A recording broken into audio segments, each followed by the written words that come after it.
Rice. We do this every Thursday for the last 4 years. Rain, sleet, hail, snow. Whether we got 400 people or 4 people, we here.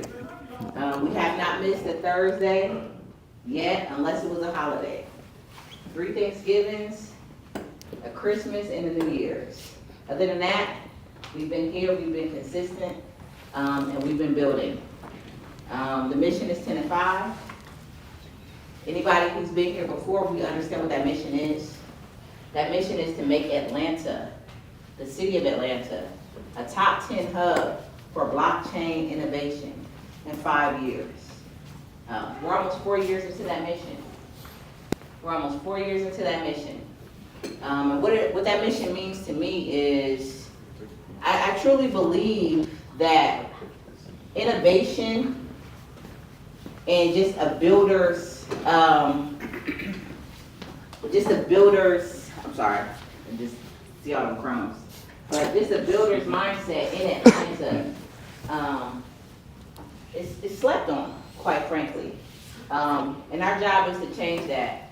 And we've been innovating and we've been building some cool stuff. But one of the things that I truly believe about building in the city of Atlanta is we can't do it without the future. The future essentially is the kids, not kids because they're adults, but the young adults in college. And so when we're talking about Web3 and blockchain, one of the things that I think about often is, like, we're building, but quite frankly, I think mostly everybody in here is probably 30 plus, right? Close to 40, some of us knocking on 50. We're building for them. And when I think about blockchain and the future of what that technology looks like, I can't even take it seriously until I think about what it looks like for the next generation. So I think this is a critical conversation to have, simply because we have the next generation here. And a lot of times when I've activated and had events with college students, I hear adults and I hear people in the space talking at them. So tonight we get to hear from them. We get to hear what this space means to them. We get to hear, how they can be supported in this space. So without further ado, we have Rod from Morehouse. Round of applause, Rod. And we have Chris from Emory.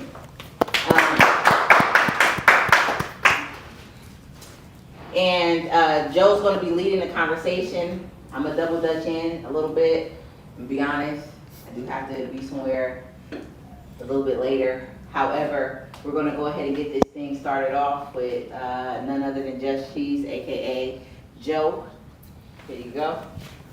Thank you, Tia. So Tia did a great job breaking down the session. And she highlighted some key points. The future of this space is not going to be here if we really don't handle with the kids, right, with the students, right, and that next generation of folks that are going to be able to shape this space, right. One thing that actually happened in the last 2 weeks is that Stanford Crypto brought, I believe, close to 60 students, or 30. It was 30. There was 30 students out to the Capitol to basically be in the rooms with these lawmakers and help. Were you there? No, I was. I was sick, actually. Oh, okay. Well, we had an Emory had a representative there. Okay. And it was, I saw a lot of the pictures online, I saw a lot of the updates there, and again, that's also an example of how the youth have to be in the room to shape the future. So we're gonna bring some of that conversation here today, but first I want to understand, like, tell me about your past with the blockchain. I know about my past, I'll share that in a second, but tell me about how you got into this space. What was the first time that blockchain really felt exciting to you? Yeah, I can start. So for everyone here who doesn't know me, I'm Chris. I'm the president and founder of blockchain at Emory, which is Emory's only Bitcoin and crypto-oriented organization. Emory's actually the first school in America to have a portion of its endowment in cryptocurrency, fun fact. So it's about fitting that we have one of the more active clubs in the industry. Personally speaking, I work in the digital asset-backed lending side, so basically doing credit and repayment risk for Bitcoin and Ethereum-backed lending. So representing that team, I'm going to be working at Coinbase over the summer. So a bit more on the traditional finance end of Web3. I got into it about a year ago when I attended the Michigan University Blockchain Conference and spent that whole year learning about the industry, coming to the Atlanta Blockchain Center, of course. And I'm also the Stand With Crypto chapter representative for both the state of Georgia and Emory. Well, one of the ones for Georgia, but I am the one for Emory. So glad to be here. Welcome in, Chris. Welcome in. Awesome. So mine was more so on the investment side. Got into XRP as a investment back in 2017, around that time. But like 17 cents was like a play to kind of like stumble upon getting rich through. Like the excitement of it, I began to learn. The learning became like exploration and just like enjoying the process. Now I've been contributing to projects more so in the traditional sports space, understanding like IP protection, but also just like the future of like creative assets through something that like we're all kind of learning about day in, day out. Now I'm leading Morehouse and Emory Club. I think we're trying to position future finance as something that runs in parallel to content creation, asset protection, so on and so forth. So I'm learning every day, but it came from a place of inquisitiveness. It's compounding on inquisitiveness. Awesome. So I do want you to elaborate because it seemed like your interest was more so just through academia, not personal. Basically, yeah. I was the teaching assistant for the cryptocurrency class, but that was mainly just because I was the guy in the room who had that bare minimum knowledge of like, oh, this is how Bitcoin works. It's a decentralized ledger. Although I will say there hasn't been as much of like when you say academia type of focus on crypto, like we're still at a point where it's like, is there research being done on these topics? Yes. Is it like a primary focus of like these university research institutes, especially in the age of AI, which is kind of like the much bigger thing right now. Obviously, blockchain and AI like go in hand in a lot of ways, especially with like agent-based payments. I'm sure y'all seen a lot of, but in the TradFi side, Emory, there's a decent amount of people interested in the technology. Where it's like that digital gold narrative kind of helps a lot with that, because that's like it gives people an easy way to like understand. Oh, this is what Bitcoin is. This is why we care. Yeah. Got you. Okay.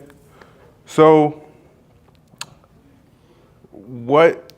now that you're in the space, right, what keeps you learning about the space? Like, what do you see for yourself, like, as that next eye-opening moment for, like, I actually see, like, for you, right, you talked about you invested in XRP, right, but has your journey stopped there? Like, what next are you exploring? Yeah, so in all honesty, after the investment piece, it was kind of just like learning about what this space had to offer. A couple years ago, I got to consult on behalf of like POAP.xyz and help assist them and like industry competitors with the whole like ticket protection, just like event attendance thing. I just had like a really cool idea. It was like, especially in the day of influencing, anybody can make any moment seem like an asset. And so that wasn't something that existed when I first jumped in. The evolution of where the industry met in like 2022, 2023, being able to consult with like the best idea winning, because it was something that like everybody was just getting familiar with. I like the idea of like a past resume being cool, but it not being like a standalone thing. I think if new technology exists, the new ideas should win. And so that's what's kept me involved with it, is just like an ability to learn, an ability to kind of be like equal plateau to other people that like I would look up to in their traditional field, but now like all things being leveled out, we kind of just allow ourselves to think through the best. That's what's kept me involved. Now you said, one second, real quick, you said POAP.xyz. Tell everybody here who does not know what that is. Proof of attendance protocol.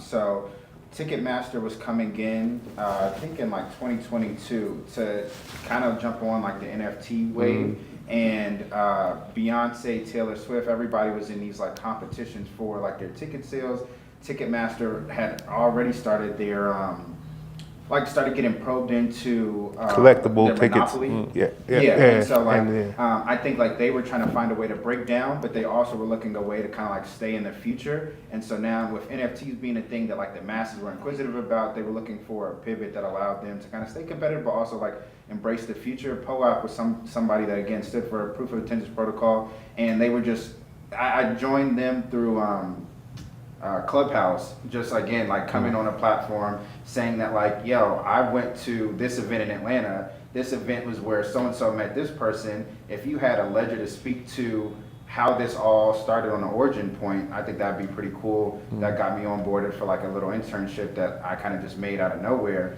That was a really cool opportunity that like I think can get compounded as this industry continues to grow. I want to come back to that point, but go ahead. Yeah, no, I think for me, again, it's much more on the institutional end. Like, I'm not necessarily an entrepreneur, even though I'm typically surrounded by a lot of entrepreneurs. But I think finally seeing institutions this past cycle, like, actually buy into the digital gold narrative. And obviously, we're going into a lot of geopolitical instability, so we'll see if, like, the whole crisis-proof thesis can kind of prove through for Bitcoin. But I think it will. I think people always have their doubts at like the ups and downs of a cycle. Like after FTX, people are like, it's over, but the technology's still there and it's gonna keep going regardless of whether or not I'm involved or not. So I wanna be on the wave. Be on the wave, exactly.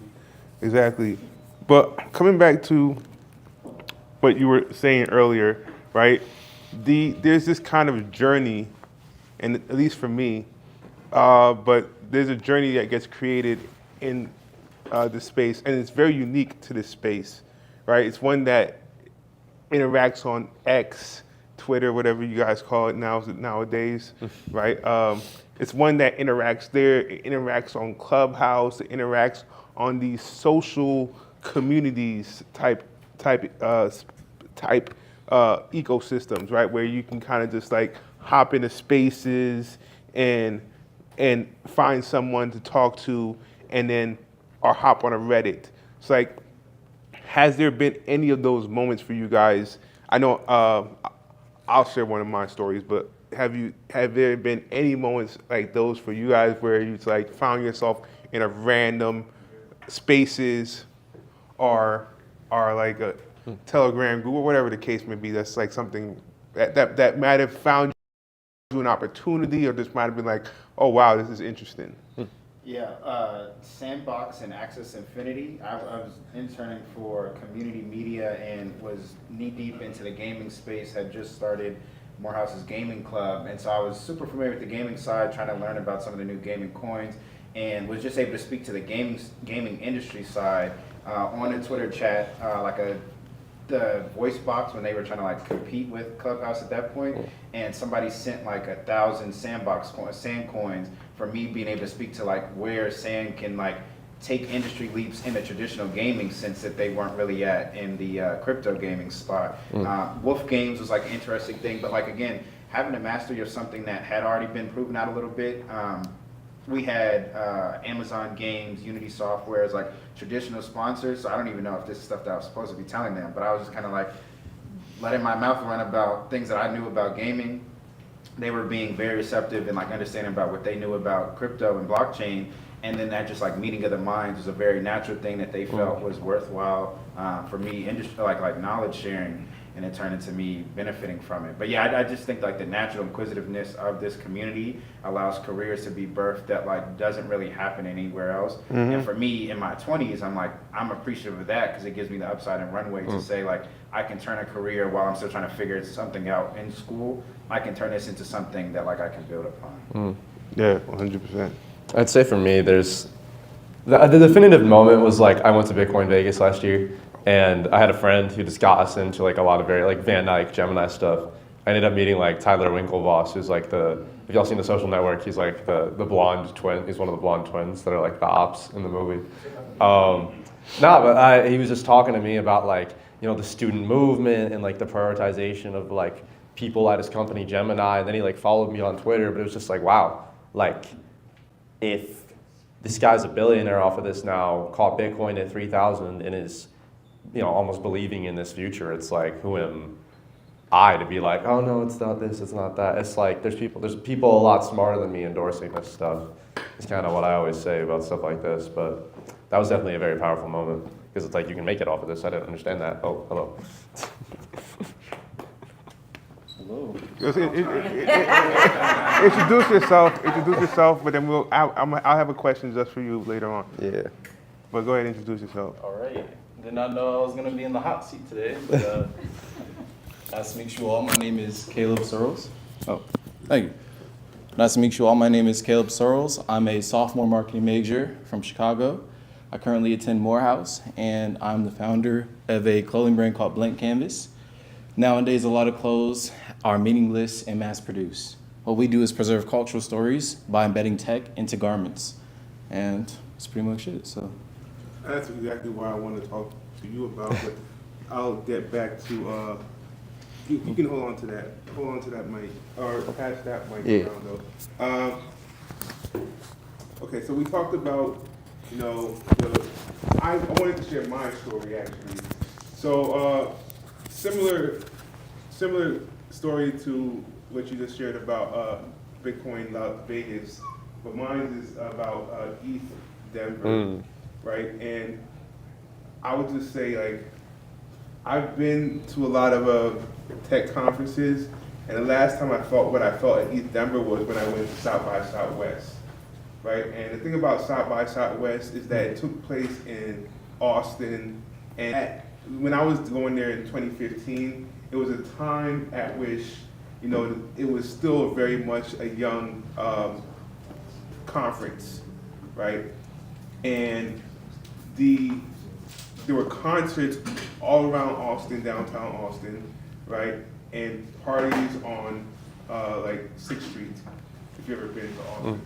And that energy of like tech, right? Just being out there and then coming back to your hotel or your apartment, wherever you're staying at, and then getting back on your computer and then building, right? And it's like 24, and depending on how long the week was, it's like basically a whole whole week of building and learning and then going out, meeting new people, and then coming back and coding again.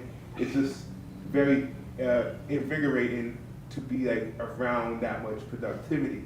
And I think that's the physical version of sometimes what I experience on different X spaces, because like you go in there, you hear people running their mouths, but then they're also talking about what they just built, right? And a lot of that energy has translated over into the blockchain center for me, because I see about a lot of people who have the same engagement. They want to build something, but also want to have a good time.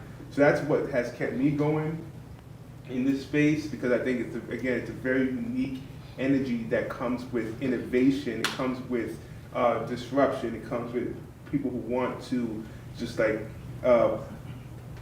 carve a new route for something. So that's what has kept me going. But I wanted to share that question. Since you're here, right, I want to get you involved in the conversation as well. So you mentioned you put tech, right, in your clothing. Can you explain something that to people? Sure. As earlier, what I was saying, a lot of fashion nowadays is meaningless. Especially nowadays in my generation, next generation, a lot of stories, especially Black history, has been lost. And so what I'm doing is preserving that cultural history through NFC. For example, imagine you tap a garment and you can see the history of that garment and what it means. Not only am I using a lot of cultural fabrics and high quality pieces, and for example, this tie. Which is fire, that's a fire tie. Thank you. When you tap the tie, right now it just goes to my website because I'm working on developing the back end and some of the code. But later on, when you tap it, you can see some of the tie's history, how it was made, and its story. As a person, especially in the Black community nowadays, you get to see that cultural relevancy, especially there's a lack of that in fashion, so yeah. Yeah, I'm going to come back to that tie, but let's keep passing it around. So my next question really is about what you're building, right? And you can answer this too, right? Yeah, no, I got you. Institutional standpoint, Yeah. right? It doesn't have to necessarily be about what you're building. Like, talk about your day-to-day usage of the blockchain, if any, right? Also, in your case, talk about the opportunities that you're walking into at Yeah, of course. right? And we can talk about. I do want to challenge you to talk about how you could see blockchain weaving its way into your clothing. I have a couple ideas to share too as well, but go ahead. You start first, Scott. Yeah, so what I'm building is NIL clubs across universities. So I believe sports are the catalyst to entrepreneurial student development on all campuses, let alone like state schools. So at University of Kentucky, their college basketball and football, like in small NFL teams, not only at GDP level, but physical merchandise, real estate wise, their sports run their state. So now when you start talking about like the entrepreneurial powers that can happen, money can come in from a brand deal, it can stay to empower Caleb's business, Chris' business, my business, so on and so forth. I also thought about like the origin point of what you were asking earlier. I'm not even a book guy, but I read 0 to 1 by Peter Thiel and then learned about the Thiel Foundation. And the description he gave about Vitalik Buterin when he first was getting started was he didn't know that he wasn't supposed to take over the world. And I think like that speaks to one, why I fell in love with the industry, because I think that like the blissful ignorance and just like the want to just dominate is something that I like because I've played sports my whole life. But the only place I've ever seen like competition on like just like take over the world totality is in some of these entrepreneurial rooms. And I think that like likening those two together, paralleling those two together is like world domination that I'm looking forward to running hand in hand with. Yeah, with regards to what I'm building, again, well, the plan is to dominate the world. I mean, that's definitely the move long-term speaking. Now, my primary goal just in founding and being the president of this blockchain club at Emory, I'm sure Morehouse does have one, right? I'm not familiar. Okay. But again, just getting students internships and jobs in the industry. I mean, it's really easy to tell someone sometimes to just like go build. But it's like oftentimes people like will come in like on the ground floor and it's like, okay, I don't know how to do that. So I think like pushing people towards these like constructive internships, like sophomore summer, junior summer, and then also just education, getting speakers in. We obviously had the activation with SWC about 2 weeks ago now. Shout out to you for coming to that. But yeah, I love education. That's why I'm a teaching assistant. I like teaching people that like, hey, maybe Bitcoin is a superior form of money. So that's the most important thing for me. How many of us like ownership? Most of us, and if you didn't raise your hand, I don't know why you don't like ownership, but I would say, imagine, right? This tie. Not only do you own the tie, but you own the stories and pieces connected to it. And as Joe was saying earlier, connecting that to NFT. Not only will potentially in the future, not owning the garment, but the stories connected to it, but as well as making money from it too. And being able to pass that down to generations. A lot of my inspiration are a lot of West African griots. The way that we used to storytell back then and how griots would tell stories to kings and then later on campfire stories and now with blank canvas passing down that garment to your child and the next generation. And that next level of wealth and ownership, yes, exists in the world, but now it can exist in the pieces that you wear. So to that extent, I'm gonna go back to like everybody can go through everybody's situation. I'm gonna ask. I'm just gonna openly talk about what everybody just said and like enhance it a bit, right? You talked about your tie, right? And I can see how like, for example, just the creation process of that. There's a company called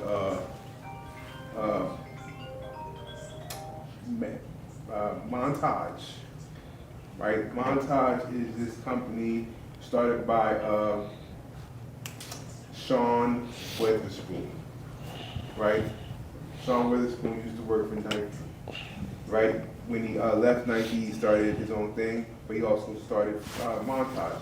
Montage was started around 2022, 2021-ish, right? And it was a it was an NFT platform, but the focus was basically like you can go into like this machine and you could get fabrics and you can kind of like press the button and out comes a NFT that has a unique piece and then that gets made if you redeem it, right? And then they sold vintage clothes on the side, right? But this gave them a way to monetize the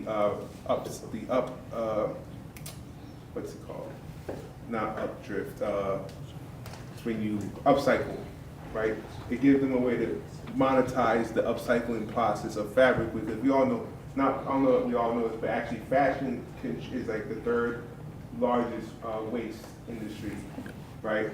And that having this like sustainability introduced into this space is heavily needed, right? And that's why I like when it comes to the art, right?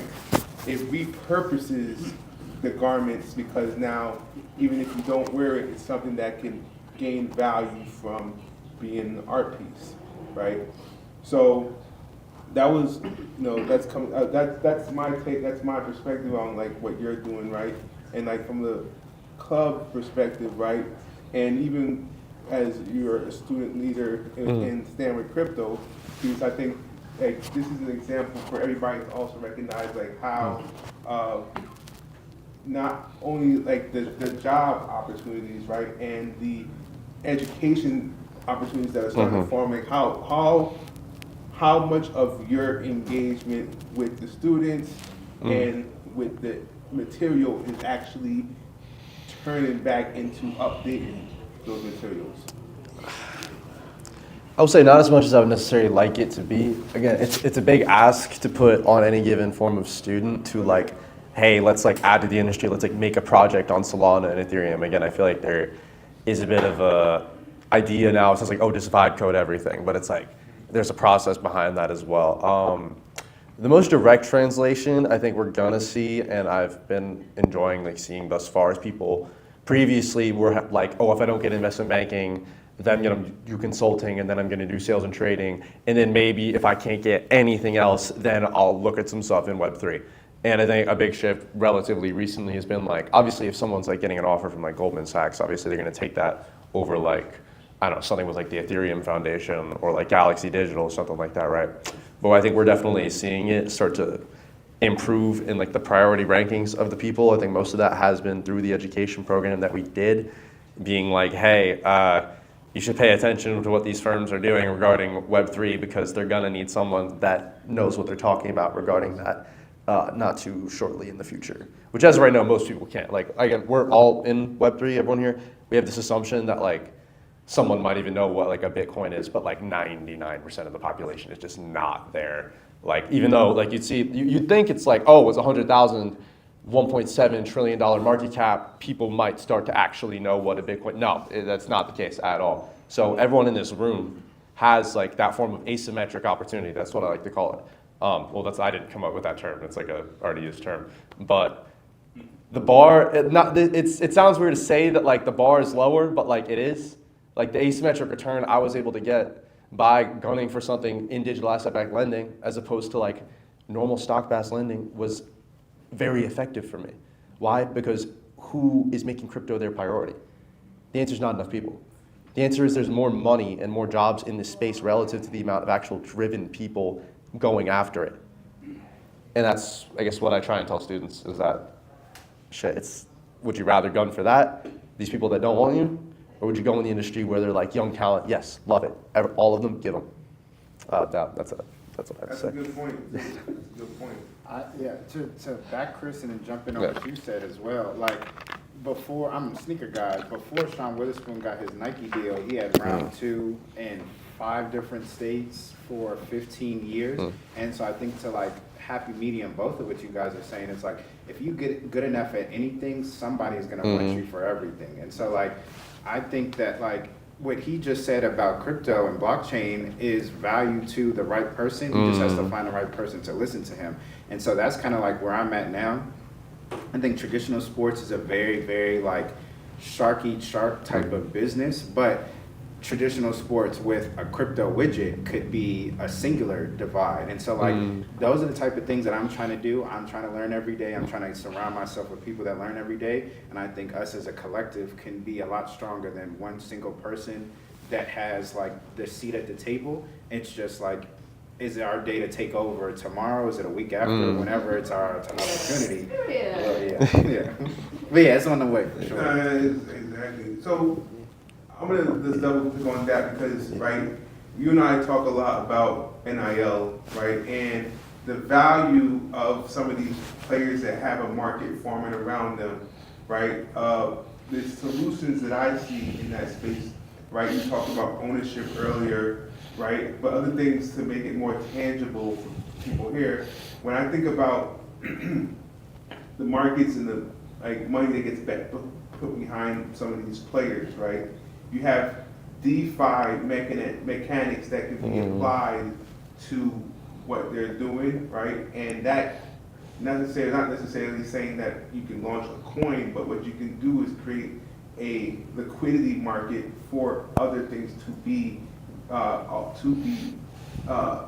also gain value in a tangential area, right? So when you think about solutions that apply directly to your industry, what are some of the things that come to mind? I don't know, so I'll kind of speak to things I know and then I'll ask. University of Kentucky, their men's basketball collective got paid out $22 million. I think $22 million for kids aged 17 through 22. There's a lot of ignorance in there, but there's also a lot of room for partnership. So if they did have an Atlanta Blockchain Center as a minor to some of their general ed classes, now the same money that's getting put into their hands can get catalyzed in a way that like doesn't currently exist. I also think that like big sports athletes are not only big fish on campus, they're almost lighthouse. So like in a state like Kentucky where there's no professional outlet, the local businesses should also come in almost as like adjunct professors. So like if they have problem solutions, these guys have money capital, like access to capital, the catalyzation that can happen through everybody needing a need or having needs can happen almost as like a meeting of the minds on a college campus where that's supposed to happen anyway. That's just kind of like my thought. I don't really have a direct answer to what you're saying. I just know these are some of the things that exist. These are some of the things that could be resolved if it happens in that way. Okay. Well, stay on you for one second, because I mean, this is a question to everybody, but you go ahead and answer it first. Expand upon that then. I want, like, what would you value of the Atlanta Blockchain Center, right? What would be one thing that you think would be valuable for us to lean in towards the students, lean in towards some of these programs that you speak of? I was listening to a podcast where like me and Joe kind of describe like similar words not being said the right way just as like a translation problem. So I think that like being able to translate some of these knowledge gaps a little bit more efficiently. So again, to me not being able to know, PJ Tucker, who's like a person who said he never really had an investor, he doesn't like have rental properties with everything. He learned about sneakers. Sneakers became his asset, and now he's like a Nike consultant, but also like he's a lot more than that. He explained that like him going to University of Texas made him understand TAM. Like their student population is 70,000 people. When he wore a different Nike shoe every day in a tournament, now he's allowing Nike to get their customer bases a lot more solidified. That was described to him by somebody translating audience versus fandom, like a product versus like vertical integration. Like I think like words exist, they just have to be translated so like the people that are talking the same language can understand and talking the same language. So I think like ABC could be that like Duolingo for traditional finance and traditional like community aggregation. I like that. Duolingo for traditional finance.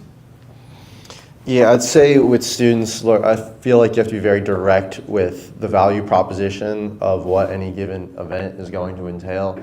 Again, I think the best way to get students in a room is literally just saying like, we're taking interns in any capacity. I think like it's a very tough market out there right now, especially, and people will take anything. I think that, again, as entrepreneurial focused as these communities can be and maybe should be in some way. I think if you truly want to get students involved in Web3, like the best way is to like, even if it's unpaid, ideally it would be paid, just like be throwing stuff out there. Because I wouldn't have been able to get into it. Like, you got to go where the work is. So unless I had been given my initial opportunity at a private equity firm that I was working at last summer, then I would have never been able to get into this industry. So you got to give people those opportunities. Can you repeat the question? As a student, right, what would you call for ABC, our ecosystem here, to lean more into you for more into you guys?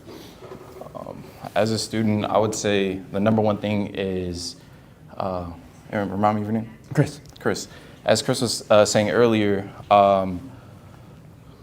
providing different opportunities, but I believe that the main point and the pain point that students experience is exposure.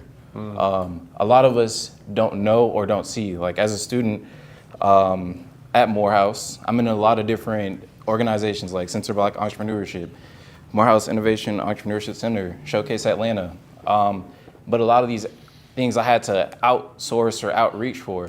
So I would say the main thing, other than exposure, is packaging.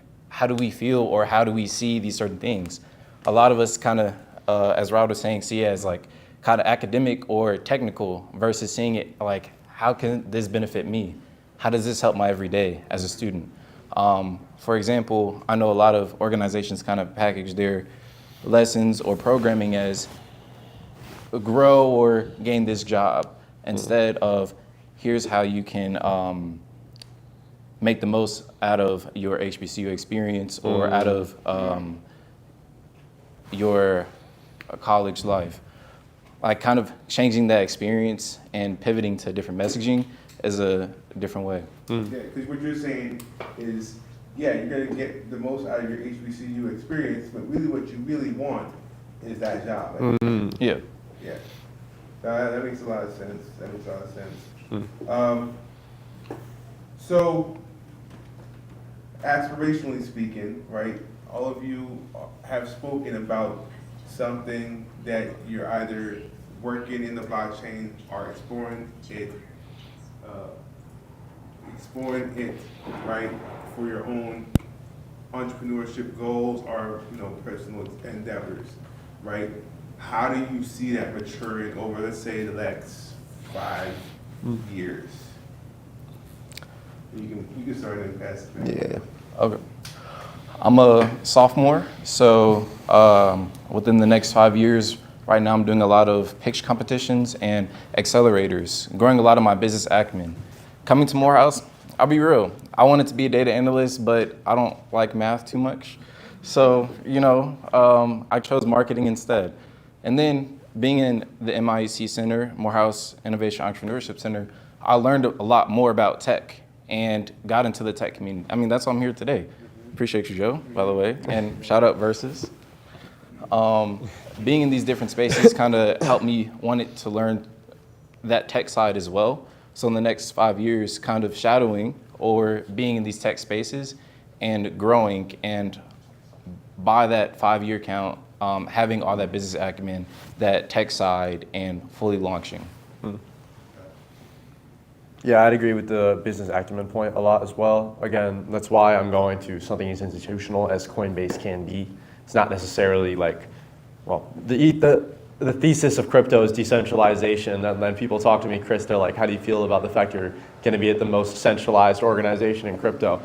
I would say, again, I need the acumen. I need to learn the ropes. How do they go about doing these large cash-backed loans against Bitcoin? Like, how do you take someone's Bitcoin balance sheet and then determine their repayment risk? And if you need to charge them like high interest or low interest on these loans, like what rates you're going to give them, what's your loan to value? It's like, I know the theoretical calculations for all of these things, but I don't know, like, oh, is it that like one should lend this much more against Litecoin as opposed to Ethereum? There's just so much nuance to all of this stuff you can only find on the inside. And obviously the goal, once I learn all of that, would be to then potentially exit, raise capital on my own and do my own digital asset-backed lending protocol, which would be like a CeFi type of thing, not necessarily a DeFi type of thing. As much as I love DeFi, I mean, you all saw the drift hack. I mean, do I want to be on the other side of the North Korean hackers. I don't know about that. But yes, eventually raising enough to do that on my own. So. Yeah, and for me, it's somewhere between like sports as a venture. So like Andreessen Horowitz is like a goal of mine, just like career-wise, but really it's just to continue to be around guys like Chris and Caleb. So I think that like somewhere in between like the Vitalik thing where they don't know that they're not supposed to be as great as they are, like continually being around that. I think that like my delusional optimism is just going to keep growing, and that's going to put me wherever I'm supposed to be. So my plan is continue being around these type of guys, and just see where that puts me at. Yes, sir. Sorry, I had something. Yes, sir.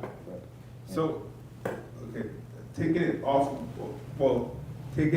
what you guys are doing, and then now focusing into the space, right? Because you talked about like your job, right, at Coinbase, and that's a very interesting, thing that he's getting the opportunity to be educated about, learning how, like, think about this, like, I want to buy a house, right, and the loan origination process for that house is something that is, now I don't want to say it's archaic, but it's well known. Like if you're a loan originator in the housing industry, you have pretty much a playbook textbook to follow, right?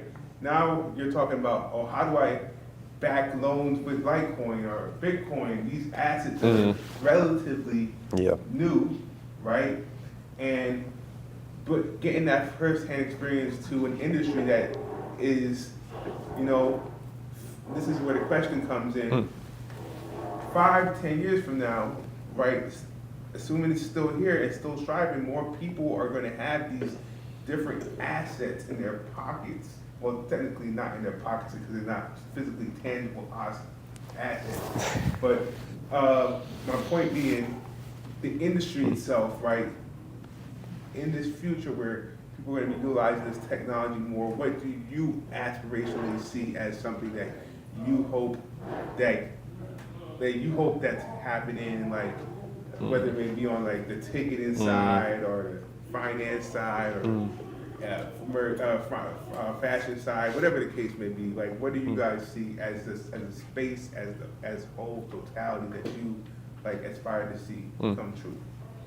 Yeah, so I guess in like the dreaming big place, it would be some type of like infrastructure around like these contract protections. So like Caleb is a shoe designer, so he's within the Morehouse and Emory club. His shoe can happen today as an intern. He can get no upside of that just for like a vague contract. And I think that like some infrastructure around like the contract protection for these kids that are just dreaming big would be a really cool thing to have.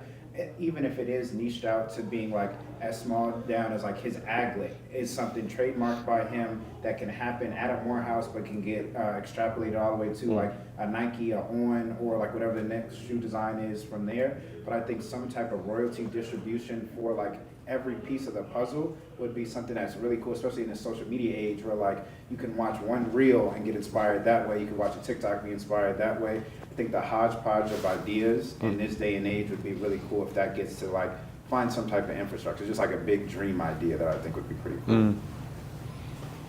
That's really cool. What I would say, more privacy forward cryptocurrencies. I think we kind of saw that narrative with like Zcash. Everyone that was involved with that obviously didn't end up going as well. Was that an institutional rug?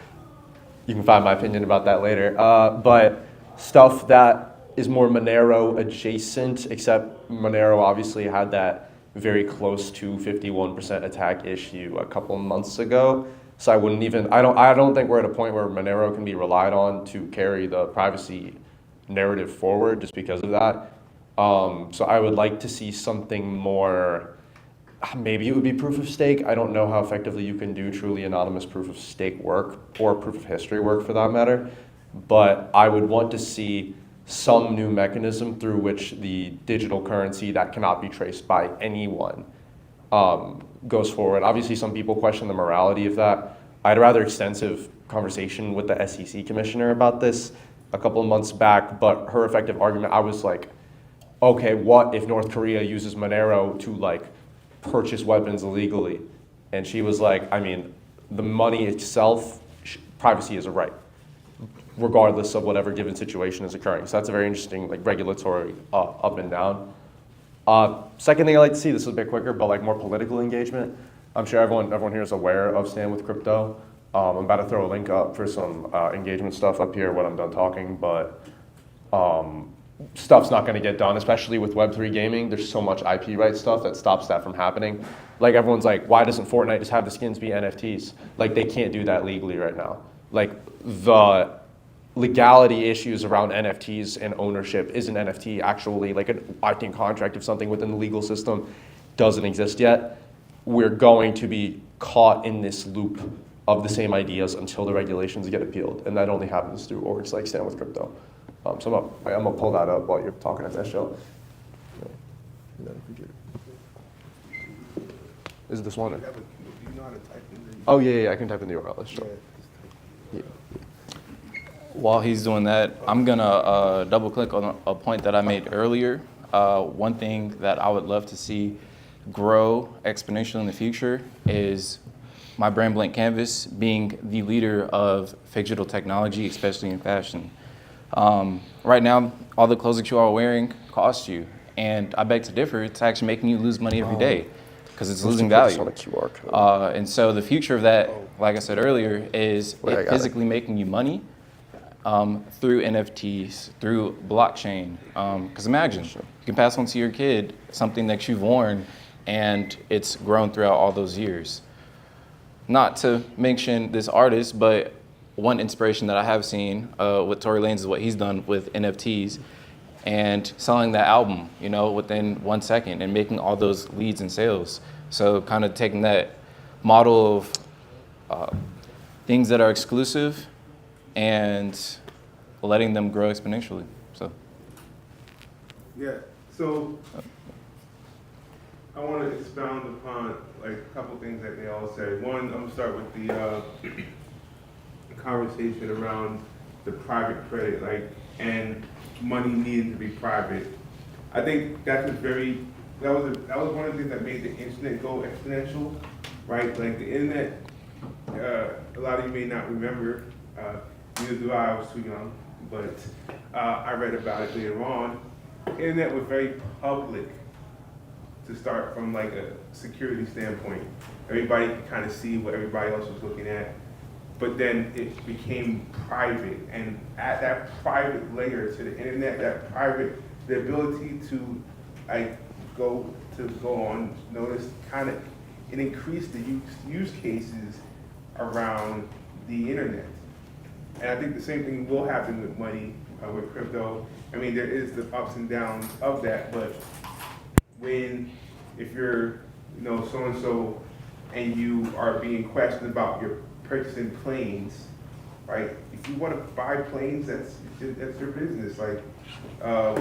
Why should you be having to be concerned about, unless it's tax money or something to that case, but if you want to spend your hard-earned money and buy a plane and you want to do it privately, then those are use cases that are going to need a market, right? The private market, the private equity market itself is a $1 trillion industry. So, private money is definitely a thing. To kind of also hone in on what you were just talking about, right?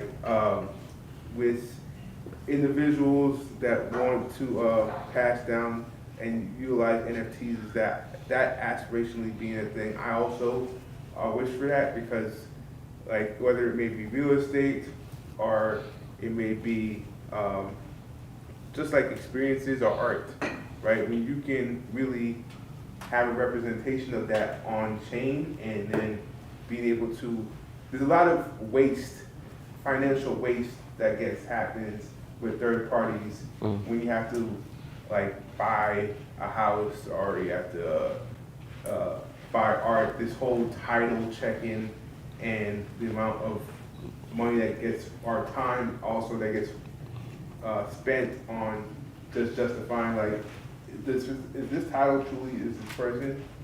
If it's on chain, I can just go check if the title is that in here. here's the house, switch, done.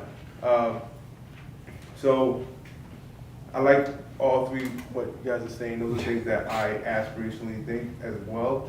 So we're gonna let him finish. Sorry. Yeah, actually, do you mind if I ask the crowd a question? Yeah, actually, perfect. That was my Yeah. next question. So you guys should ask them a question. For sure.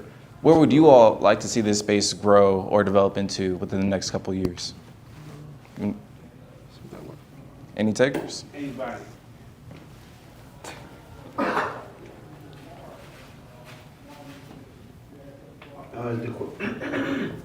Is the question then related in regards to the organization here at ABC? Or is it on blockchain? ABC, blockchain, however you want to answer. I would say blockchain in general. I'm gonna have to hook my stuff up to this if that's all right. What I really would like to see is, He was just here. I can get him to do it. not only blockchain I gotta do it for becoming the representative shit, infrastructure of you the economy, but as well The guy that as manages the TV, have to get him. some of the crypto projects that help enforce the For rights years? that we You know him, like, supposed to you know him, like this. utilize. Yeah.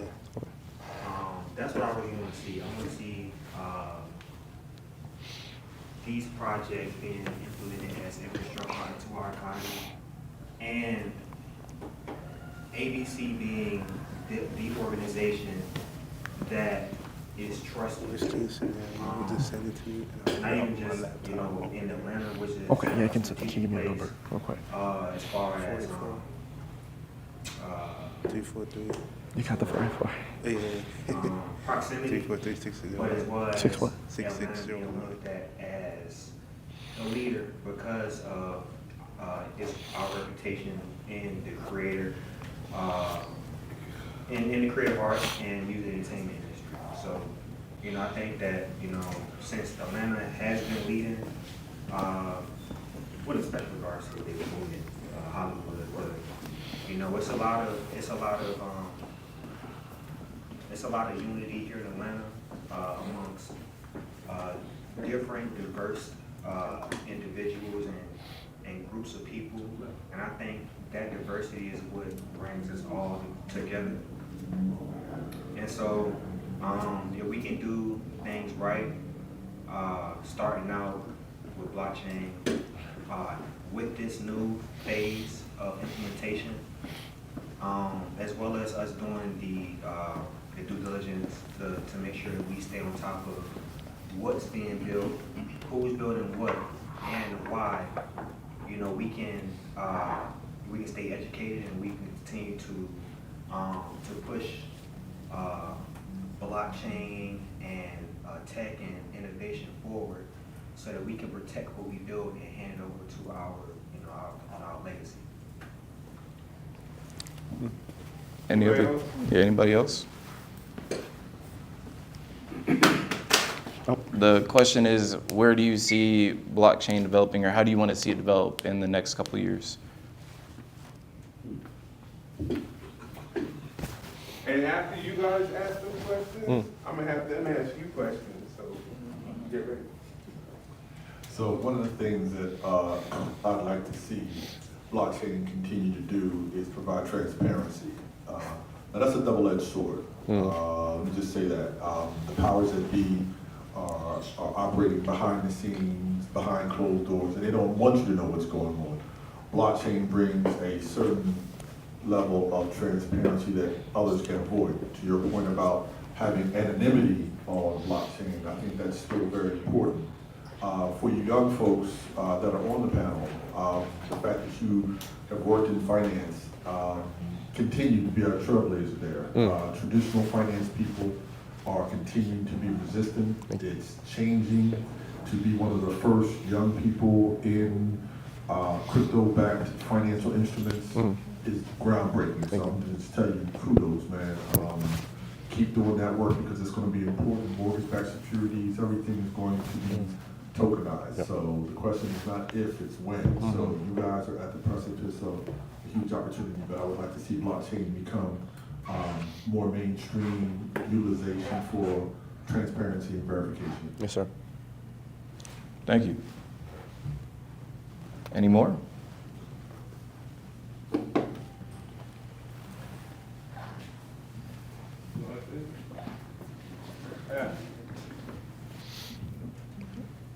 Like the question is like the future of the blockchain. Yeah, the future, where do you want to see the future evolve or develop into? I personally believe the blockchain technology could have implementation not only in the tech or not only in the financial sector, because it's gonna go to the many of the technological aspects and how like a healthcare and supply chain and this like a record and all those things can be used with the blockchain. So this is like first the internet was new for the people, right? So back in 1990s. So the same, and this is the, I think, the sluggish way of learning people towards the blockchain. I think the encryption and all these things has already exist. Like, you know, the cloud and everything, data are secured. So it's a more higher level of security and untamperedness towards the data. So the like the Web3 concept of the like having like a web after the Web2, right? So I think the people are moving very slow because the education is need to required in them. So I think the more about the when they really think of, you know, securing their data in an owning way, like Web2 is like, you know, you don't own that data, right?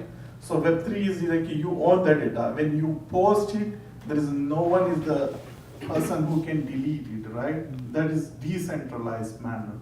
Everything is hashed, you know, and linked with another node and all. So like there is a percentage, like, you know, all those people need to agree with the things and all when they need to delete them. Thank you. Anybody else aspirationally what you see? All right, Chris, you got any questions for us? Now I'm ready to take questions. I don't want to take any of more of y'all's time or presume what y'all are thinking. So again, if you have any questions on the more traditional Any end, questions please. for them? Yeah. Okay. We're ready to take, yeah.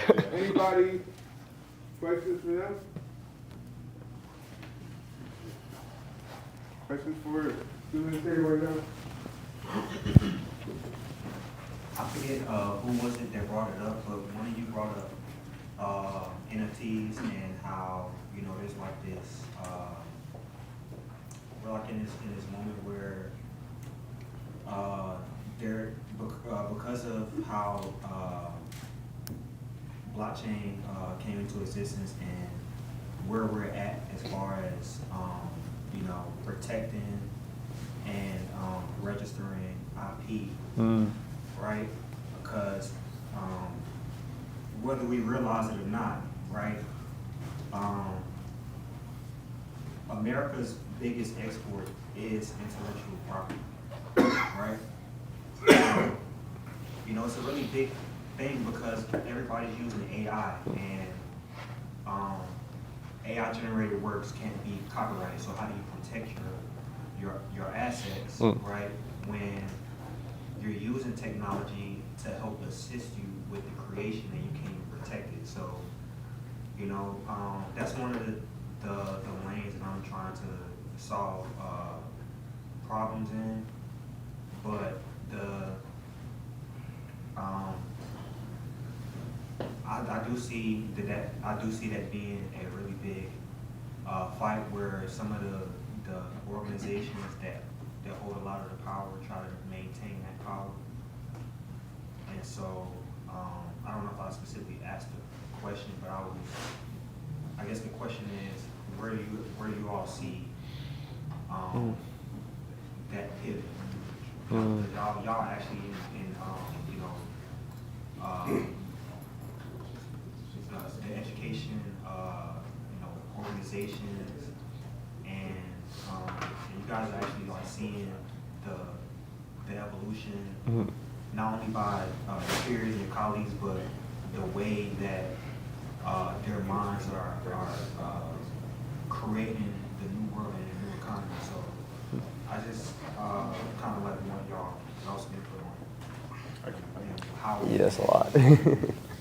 Yeah, so I'm looking, trying to learn two ways. So the first one is this app called Suno. I don't know if anybody's familiar with it, but it's like an AI music production group, but Spotify is investing in them. So now if it's like Spotify is the marketplace, if they can invest into a company that can replace all the artists that they're going to war with, that's like a scary sight that I'm trying to like learn from and see like how that gets pivoted. But even outside of them, Amazon is always in like fights for like monopoly conversation. A lot of companies are in fights for monopoly conversations, but then Authentic Brand Group is allowed to buy up the IP and the face cards of like Kevin Hart, Shaquille O'Neal, Kobe Lane, Jake Paul. So now if the people that like run social media all are getting owned by the same people that like run product creation, they own like Forever 21, Gap, like a bunch of other companies too, if they can productize and then create the marketing catalyst behind all the things that like run our world on a base level,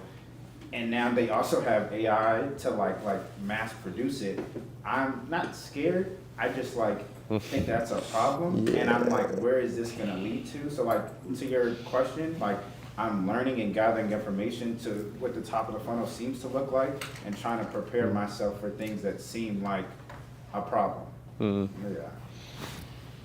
Yeah, I can't say I have anything significant on top of that to add to the IP conversation. I will say, I think IP is going to be one of the later things brought onto the blockchain, because if you think about some tokenization or real world finance type of stuff, right, the motivation to get that done is very clearly reducing the financial waste that you talked about. I would not venture to say that there is necessarily a major difference between storing intellectual property rights and contracts on a blockchain as opposed to a traditional document system. Obviously, a blockchain itself is a lot more effective when it comes to being a system of records, but is it that much more effective that we will have this large shift from current IP to blockchain-based IP? I mean, you've seen a lot of kind of hybrid transitions with real estate tokenization, right? Real estate records. Yes, you will have them on a blockchain, but that doesn't mean the municipality or county got rid of the actual storage of documents they were already doing. They have a blockchain where the documents are stored, but they can't get rid of the physical system. Why? Because it's not legal. Like, a blockchain does not hold up in a court of law. It just doesn't do that. So I think we're still well aware of, we're well 5+ years out from the point at which that could even begin to be a conversation, that the digital record is the legal record, if that makes sense. Can you give an example of where you would like to see IP develop when it comes to AI? Just so I can understand more of your question. So I primarily operate in the music and entertainment industry, and I deal with a lot of assets where you have to include the metadata. And so I think that AI, utilizing AI for the metadata automation would actually help out a lot. And not only that, but so when we're like registering, for example, a copyright, we're registering with the U.S. Copyright Office of America. And I can say from my own experience from registering my IP, it takes months for you to receive, you know, authorized proof that you own those assets. And so, I do see like that being a blue ocean that hasn't been really like overtaken. But when I think of IP, it to me it is the one of the core elements of the infrastructure, because everything we're creating is being ideated into existence. And so how do you protect your assets, your intellectual property, when you're coming up with ideas on the spot, but there is something, someone, some other entity listening to you that can go and register it before you?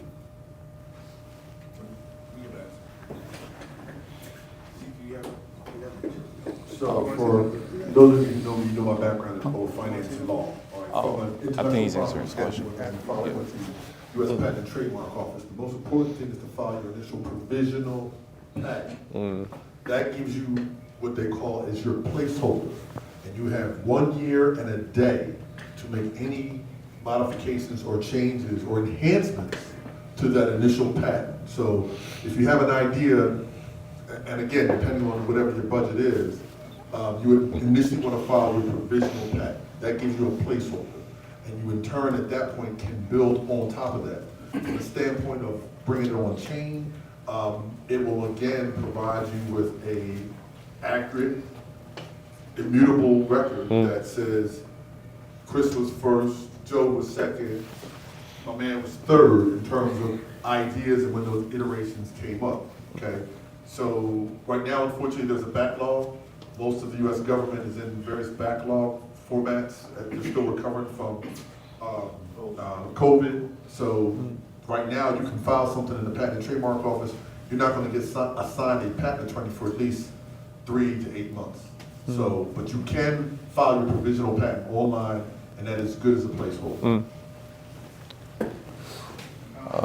Where I see a lot of things developing right now, as you already know, nothing's new under the sun. Where I kind of see things in that area, in that space developing, the same way how you might have a song, right? And you sample it, and you have to get the permission or license to use it. That's why I see it with AI. For example, let's say you had AI make a beat, and you said it was Suno? Yeah. Yeah, let's say you use Suno to make a beat or different soundtracks, right? And AI kind of, that platform leasing or licensing the use of that. So you still own it in a way, but that's kind of where I see it developing. Yeah, and I wanted to layer in an answer, my perspective on all that too. I think some of it is, to Chris's point, the ROI challenge, right? Like, how many ideas are that idea, right? That the industry needs to now lean into making the space different. And then I think the biggest upside, the more immediate upside is what Barry's highlighting. There's a big gap in those that can, when they do have a good idea, take the proper steps to, because of the financial the high, it's like what, $4,000 to get a provisional patent? No, so you can file your provisional patent for $100. Or $100? You can get a trademark for $350. Hey, I'm wrong, guys. Can I add to $100. that? The trademark also, you can get a trademark in Atlanta for just $15. This is news to me. And it's just for Atlanta. Now, out of that is $300, but at least again, it's a Right, placeholder. yeah, so, right. Well, $300, you're good. And you can advertise and have your logo with the TM on it for $350. So, but the patents are, again, $100 to file for provisional patent online. Done. There you have it. The barrier to entry is not as high as I thought. I'll be And talking. I'm speaking from experience because I've recently filed both trademarks and patents on stuff that I'm building now. Do you know of intent to use? Do you know if that still counts as IP when it comes to protection? All right, so with regard to intent to use, well, two things. First, when you are intending to file a patent, you have to do a patent search. And so they have a database where you can go in there and put in keywords, key phrases that may be close to what your idea is, because it's no good in filing a patent for something that somebody's already taken that particular idea. Okay? So that's the first thing, you have to do a pretty thorough patent search, and depending on what it is, both for patents and for trademarks, it can get pretty lengthy. In some cases, you will have somebody that may have already claimed your idea, but it may be dormant. It may have lapsed. And depending on the time frame in which it was lapsed, you can claim that patent and renew it. So there's another opportunity. But your first question, I'm sorry, was I know that there's a separate intent to use. I'm sorry. intent of use. Yeah. Intent of use. So part of the application process asks you, when do you intend to commercially release this logo or whatever? You have to give them some kind of date specific. And so if you have an idea and you're not going to really be putting it out for another 8 to 10 months, okay, now put it in the public sphere. We had someone that came here before that talked about patents, trademarks, and trade secrets. And what's the difference? With a patent, you're putting it out there publicly. Everybody knows. With a trade secret, nobody knows. Give you an example of a trade secret is Coca-Cola. The formula of Coca-Cola is not patented. It is a trade secret. So knowing those differences and nuances are important. But to answer your question specifically, you definitely want to give yourself anywhere from 3 to 6 months. If you're not going to be putting it out commercially, you might want to hold off filing that trademark. Unless you are ready to put it out in the next 3 to 6 months, then definitely file for it. Anybody else have questions?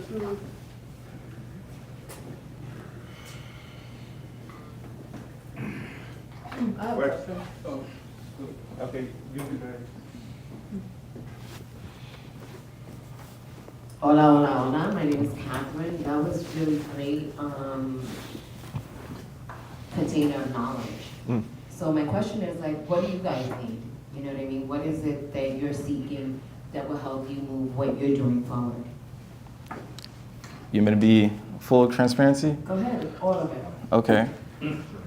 My ask, I'm looking for 15,000. I know that sounds like a lot, but with Blank Canvas, we're developing a unique experience within each garment, and we're looking to actually also sell the data with each tap. A lot of clothing brands don't know what the user is doing after they buy. For example, you buy a t-shirt, right? How do we know that you're actually wearing the t-shirt? How do we actually know that you're using it in certain areas? We're mining that data and selling it to different companies through our NFC. And so we're looking for 15,000 and raising that through different pitch competitions and accelerators to develop the back end code and some of the data development. So. And just to add to that, besides just money, what else do you find that would be of value to you? Oh, for sure. I'm a learner. I'll be real, I'm a learner. That's why I'm in this space. I didn't know I was gonna be the hot seat today, but I'm a learner. So mentorship, shadowing, like even with Joe, I asked him directly, like, hey, if you have any time, I'm willing to learn under you. So that's what I'm in this space for. So I definitely would love to meet all you all after this and talk to you directly. And to the other two also. Yeah, no, again, I'm not on the entrepreneurial side such as yourself, but honestly, other than just sending internships to the student community when you have them, I would actually say not much. Things are genuinely going like very well in the university blockchain side of things. You get organizations like Stand With Crypto. Oh, by the way, we couldn't get it on up there, but if anyone wants to get in our database, we can pull that up after. Yeah, I'm gonna put the QR code up here once this is done. Yeah, highly recommend getting into that. Just like newsletter, any political stuff going on in the vicinity, but yeah, no, other than the direct political support, I'd say the ball's definitely rolling pretty well on crypto becoming more of a real thing and like university internships and finance people and CS people. Yeah, very similar to Chris. We have a collective of students on these campuses. They are able to be met halfway. If you guys are professionals receptive to student talent, the kids can meet you halfway. So I'd love to talk to you more. The campuses work as simple as something called the Fab 50. It's 10 students in 5 different categories, being music, media, fashion, technology, and finance. 10 students in each of those five categories is a meeting of the Fab 5 from University of Michigan back in the day and the talented 10th of Black history. Sports is our catalyst, is a thesis to workforce development on these college campuses. If you have something that like a student can assist you in getting catalyzed, we would love to work. And that's on 5 different campuses by fall of 2026. So yeah, that's what's worth it. Let's go. Hey. Thank you. Thank you.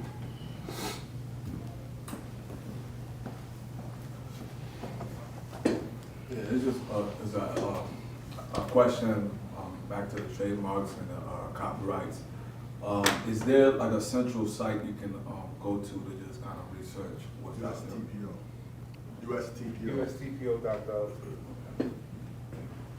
PTO. US Patent and Trademark Office. Yeah. Yep. You have a question? So for, what's your name again, brother? Caleb. Caleb? Okay. So for your company, you said that you're using NFC chips to track the clothing of what happens after it's purchased? Correct. why would you want to know that out of like genuine curiosity? As I was saying earlier, when, for example, let's say someone buys a garment, right? We're not gonna know, well, first off, my brand does a lot of activations. My brand's all about unity, community, and equity, and creating another Black Wall Street. And so we host a lot of different activations. We wanna know where are the hot spots in this activation? Where are people actually going? Where are the high traction points? Because we wanna know, are we wasting money on certain areas? For example, like, let's say during the World Cup, right? We wanna know, was this activation successful? And through NFC, we can geotag like, hey, they're from this area and they're over here now. What's their journey like going there? And we can do that through creating different points to where they have to tap. So that's one of the things, kind of saving money through activations, as well as knowing the customer journey throughout. Okay, so it's more to track where these people are, so you know the demographic of where they're putting your products on. Yeah, who's wearing it, how often they wear it, why they wear it, and are they returning as well? For example, they leave an event, they come back in. We know that might infer that there's a lot of customer loyalty. Now, these are inferences, but using inferences as well as surveying can lead to higher validation. Okay, so yeah, another question is, and this is for like for all the speakers up here, is have there been like talks, after school, whether it's Morehouse and Emory, where going into blockchain in the future is talks about how human rights look in the future when it comes to that? So as far as being tracked, I know like when it comes to like average people when they start getting into this, or the normal start getting into this, there's a lot of like fear about CBDCs and being tracked. And then we talk about geotagging. They also reference it, in a dystopian future, let's say, that CBDCs do happen, or some type, or they treat stablecoin as a CBDC, that they're going to geo-fence an area that you cannot go past this point. And I think even England put something up to where if you leave a certain like area that's geo-fenced, you actually get automatic tax and stuff out of people's wallets. So my question is, as far as like when it comes to geotagging and stuff like that, what are conversations that you have heard around how people can still be protected for their rights moving forward in a lane of transparency moving forward? That I'm still learning and I'm still expanding on. I'll be real, I have a stoic and nihilistic view sometimes because George Orwell, you all know, like 1984. Like, I learned recently, apparently, the radio waves through our Wi-Fi can track where we're moving throughout walls, everywhere. As well as you were talking about earlier, we may enter a store. I might go to Walmart and it might cost me more solely because of my phone's data. So things like that I am still looking more into. I think that sense of ownership and having things that aren't as accessible to the public or to data is what's helpful. So yeah, I don't know if you want to talk more on that or. No, I cannot say any of our conversations have been regarding the ethics as of right now. It's almost exclusively focused on fintech at the moment because, again, blockchain technology hasn't reached a point where it can be used in a court of law. So stuff like that isn't really as much of an issue as much as stable coins or AI payments. And yeah, the last thing I'll add to co-sign Chris, it hasn't been a conversation, but I think you just gave us a topic to add to have be a conversation, because we don't know what we don't know, but the people that can be wiser than us can teach us how to watch out for ourselves in the future. So we appreciate you giving that advice as well. Yeah, actually, I want to ask that question back to you. Oh, real quick, I want to ask that question back to you. Yeah, in a capitalistic society, how do you believe, what is a solution that you propose to privacy or some of those moral ethics? I know there's talks about like zero knowledge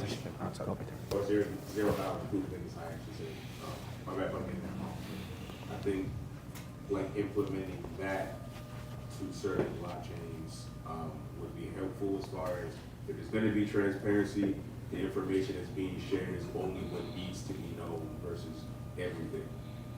So I think that's at least one measure that can be done or talk about. Thank you. So real quick, I know Chris wanted to share something before you had to run. Yeah. So, and then I'll come to your question. Yeah, no, again, I just wanted to thank all y'all for letting me come talk today. I hope you found this to be at least somewhat productive.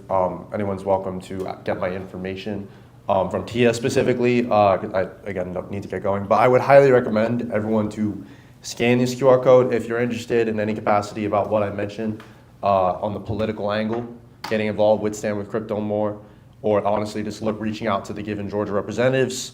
It's been a great boon for me and getting to know people in the industry, because the people that actually have the connections are the people part of the lobbying organization. As much as we don't like it, you get organizations like the NRA, APAC. Lobbying is a big thing in this country, and it is necessary to impact change.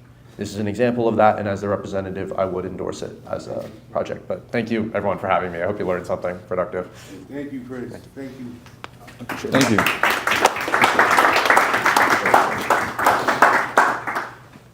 We can run a picture real quick as well if you want. Oh, yeah. Thank you, bro. Yeah, well, hey, how about you guys three, real quick, I'm gonna let the three of them take a picture together before we continue with the question.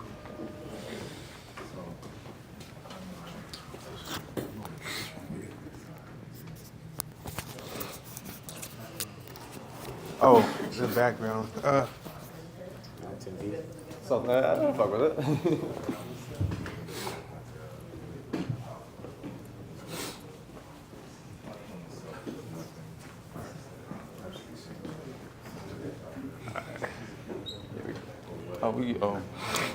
All right, perfect. All right, perfect. May I get your contact? Sure. Just real quick. I want to get you guys a picture too. If I can Yeah. open up a little bit so I can catch that in Yeah. the background. Yeah, I want to get you guys. Yeah. I want to catch all. Cool.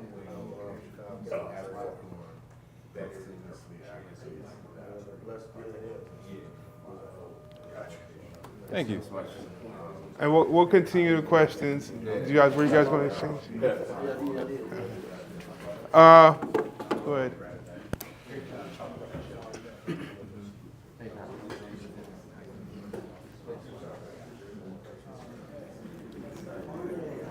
What was your question? So, Login something. actually, my question's for you guys, but for Yeah. everybody in here, actually. Something you said, talking about protecting your privacy, walking through walls and tracking you when you do walls in the building. He mentioned Web3 If you ownership, haven't subscribed to and them he yet, have mentioned you something, so it's subscribed to causing me to them? think this. I'm in the middle of April, March and April, I'm in the middle of trying to scale back my digital footprint. I'm trying to own my data as much as possible, and I'm really trying to leave Google at the side because of how much tracking and how much profiling and how much information they get from us. I don't hate Google, I don't. I just like to have a small digital footprint. Yeah. So I've done a few things, sort of like Proton with the VPN and the email. My browser, Gmail. Firefox, the search engine, instead of Googling, I'm doing DuckDuckGo, and several things like that. I'm doing different things because it gives you many protections. Not everything ain't perfect, 100%. But my question is, and this is for everybody, Should people scan that code before they dip, if that's all right? Question Just is, my, like, I gotta get my who has KPIs and started stuff. this process? Yeah, I'm making or is sure this people do it. part Okay, of the course? All right, Chris. Thank you. Yes. Yeah. Most definitely. You're also always People trying to just own their own stuff, have agency over your computer usage. civilized. That's my question. Who has already done that, started that? Do you want to answer first, or? And I know that's not blockchain. We're talking about blockchain. I switched gears a little bit. No, I made Instagram, social media, all of that for business. So like, I'm not really the target demo. I never really had the biggest one outside of business stuff. And even then, like, I think it's like a hot or cold type of thing. I think some people are like internet by death. They're gonna just do it and just like figure out what they're gonna get to. Other people have started that right around like, I think COVID time for like people already doing it longer made everybody a little bit skeptical. They weren't really sure what to do. But yeah, so I'd say like the people that were thinking about it started about like 5-6 years ago. Other people I think are just like, I wrote about 5 years because they're down with this shit type of thing. Can I be real with you? The people who you want to learn it from probably don't want you to know where they are, who they are. So, you know, like those people who are off the grid or starting to get in that place, we might not even be able to contact them in a way. But as Rod was going on, a lot of times even on Instagram, right, there is a large movement of younger innovators creating these new platforms, like, for example, like how we have Blue Sky now, or in music. I don't know if you know of Even, but this new level of ownership and lack of data collection within these new platforms, or lack of over marketing and capitalism. I don't have any social media, none of them, Facebook, Instagram, any of them you can name. I don't have them, don't know about them. And I'm not gonna get started. I'm in his, it's my frat brother. We're the same age category. So we love you young guys. We learn from you.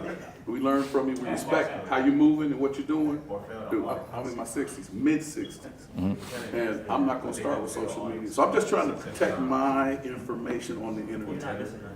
I'm not missing. You missing a little bit, but you're not, as far as like from a protection and security standpoint, you thinking the right way, because the same way you think, I think because of the training that I had to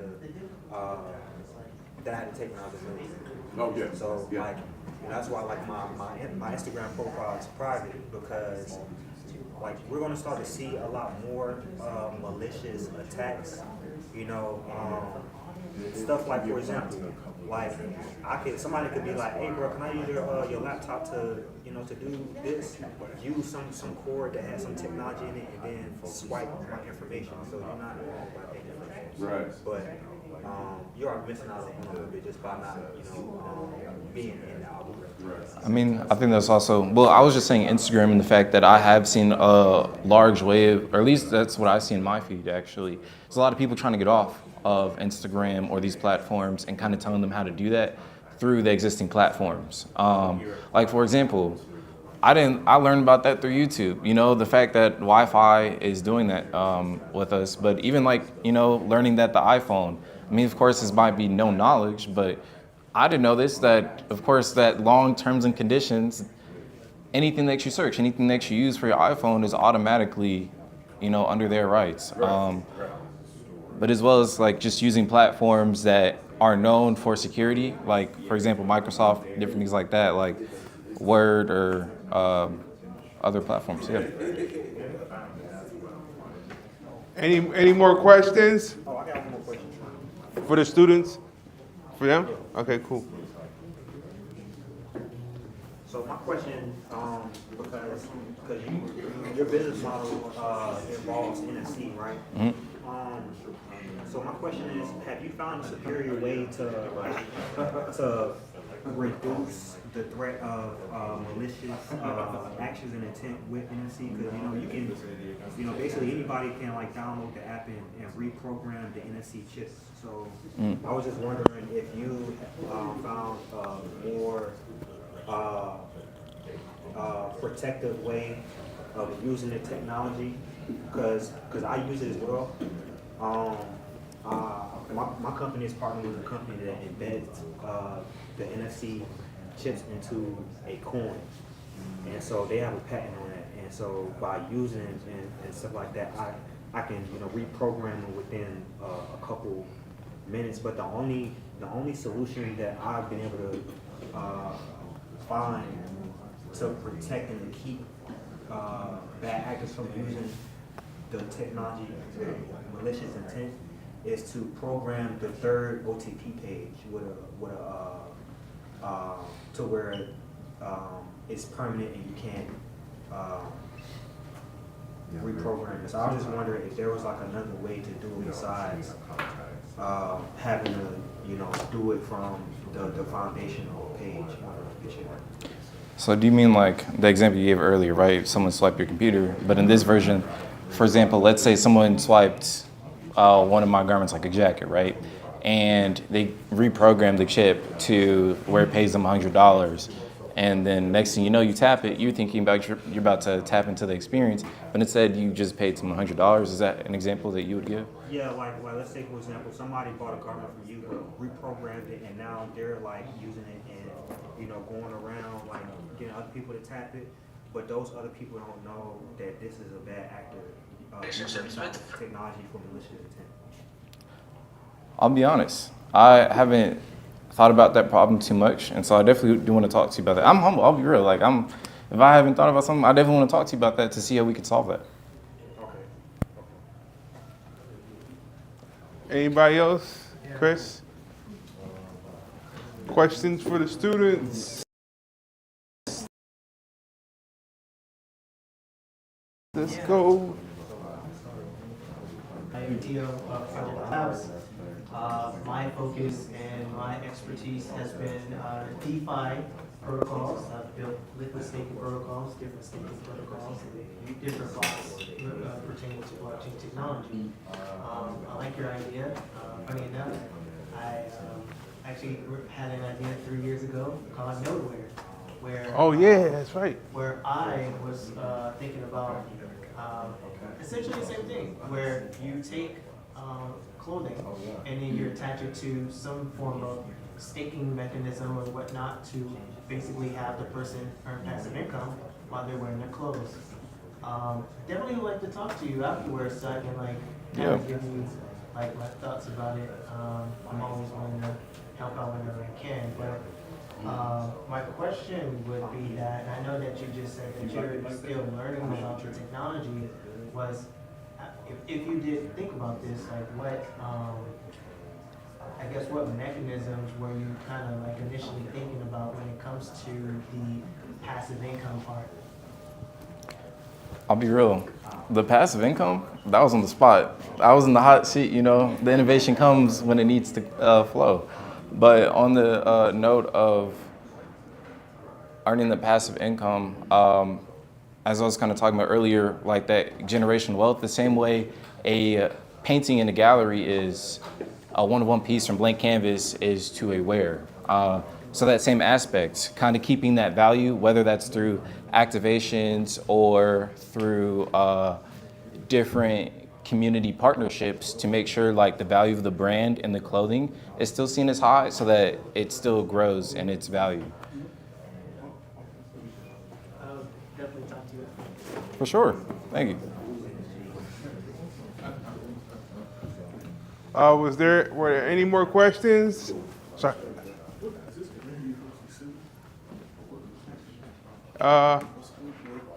Question, and one thing, I know you answered off the cuff initially based upon, right, the fact that you said innovation made that answer up there. I would also challenge you to think about the fact that your pieces are art at the end of the day. So how does art grow in value, right? Because that's how passive income could be created with those. So how do you break each article of clothing that you make into a market that could create artistic value, right? Think about that, and definitely tap in with Chris as well. Any other questions for students we got here? Okay, yes. So I never went to college, but I'm just curious of what the atmosphere is like in regards to the position mentally that all the other students are in. Do they still have faith in what they're going to school for, or are a lot of them starting to think hey, this is not an option, we can find another option? Because yeah, that's what I want to know, because it kind of will give us a sign, a big sign to where our society is headed. I would say, from my understanding, I'm a very inquisitive and observant person. I would say the average student is actually kind of in the middle ground, or might not even be on that spectrum. It's more so of, I'm here, why am I here? I don't know what I'm gonna do. That's what the average student's mind is like. It's not of, where do I wanna go, or kind of feeling nihilistic in that sense. It's more so why am I here? And one way I have been trying to solve that problem or help people out is bring people to, Rise or, in my AUC and different centers just for that environment and exposure sense. A lot of students haven't even got outside of their dorms or outside of Atlanta, you know, so I hosted a couple different community events for them. And I survey people a lot. And I think one way to help that sense of like not getting out there is just kind of helping them walk through that door and giving them a platform. And that's what I'm trying to do with my brand. I actually did invite some Morehouse students here. I don't know if they stopped by. I'm assuming no, but Wait, still. what did you say? I did actually invite some Morehouse students here. Okay. So, like, it was on the way. For example, right, there's this guy, he was walking, stopped him, asked him quick questions, and he was actually marketing major, doesn't really know what he wants to do, doesn't have any internships, he's a junior, and it's kind of lost right now.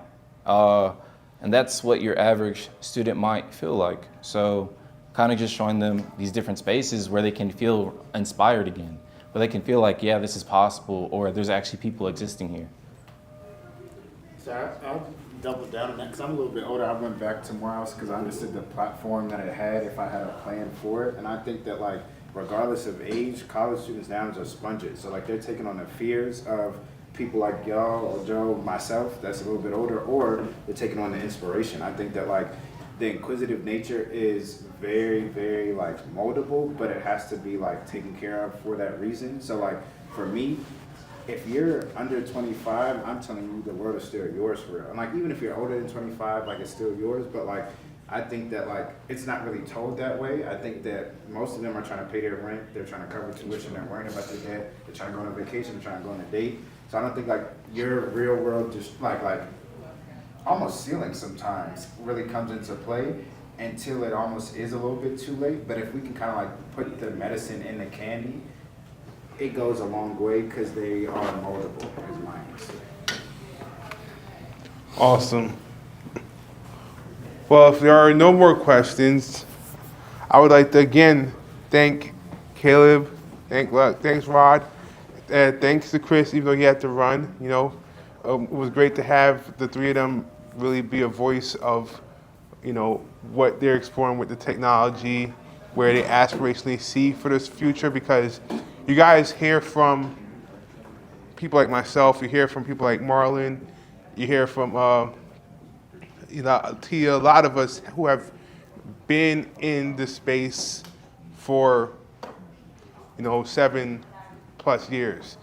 But it's great to hear from the next generation of people who actually pick up on that and let's say, oh, I want to build something with that. And they're starting from zero, right? And they are going to say, they're going to take this technology and they're going to mold it. We're all starting from zero in a way because the space is so new. But it's great to see the youth, especially, because it gives aspiration to the fact that this technology is still going to be here. How old are you? Go ahead. 19. 19, okay? 19. I got a picture of myself when I was 19. So y'all wouldn't recognize me. I just want to say one thing to you. He had asked you a question about data, okay? Data is going to be your goal. Scalability. As your clothing artwork collects data, think of the data points. That data is going to be valuable. Somebody's going to need that you can sell. So if somebody asks me that question again, data collection is what you want to focus on. I do want to double click on what you said earlier. I will try to research that and figure out how can we collect data with still being in reason of privacy and, yeah. Yeah, sure. Yeah, finish what you're saying. Definitely want to think about security and making sure within data collection that not only is it sellable, but that it's still community and consumer driven. And then also thinking about scalability when it comes to making sure that it still rises in its pricing and its value. So I appreciate you all for the lesson. It's great being here, you know, so thank you. Absolutely. Keep on coming back, man. So, like I said, if there's no more questions, again, give our students a round of applause.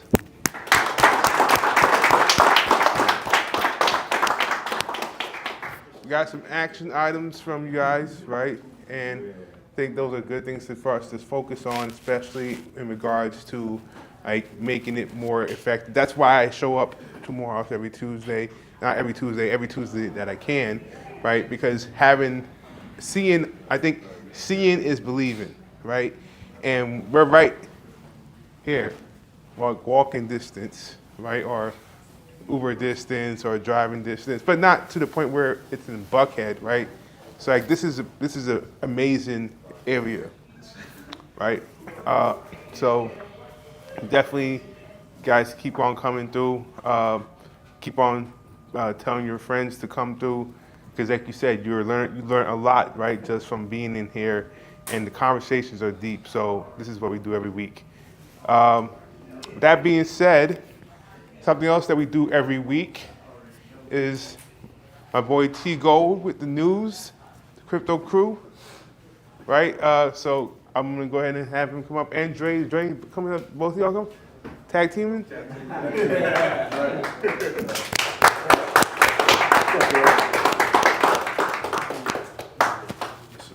Hang out here. You guys want to change? So one thing I'll say to this brother, if you don't know if he changed, Chris is his name, right? Hello, do you mind? Caleb. If you don't know VeChain, I would say look up VeChain. Gotcha. Do some research on that. And then, so what that brother said, he mentioned something about a college player wearing Nikes and then influencing Nike. And I automatically thought about the Fab Five from back in '91 with Juwan Howard or Jalen Rose. And you brought up the Fab Five that you guys are working with. So I figured You added more to the fit. But yeah, you gonna kick it off? Yeah. Oh, great. Oh, my bad. Oh, and one more thing. Please scan the QR code here and sign up for the San Francisco newsletter. That will basically keep you informed about what's going on in the political space and increase our input for engagement here in Georgia. So scan the QR code. San Francisco newsletter. Same one. I scanned it. I signed up again for it. You know what? Let's give those gentlemen a round of applause, man. That's the future right there, y'all.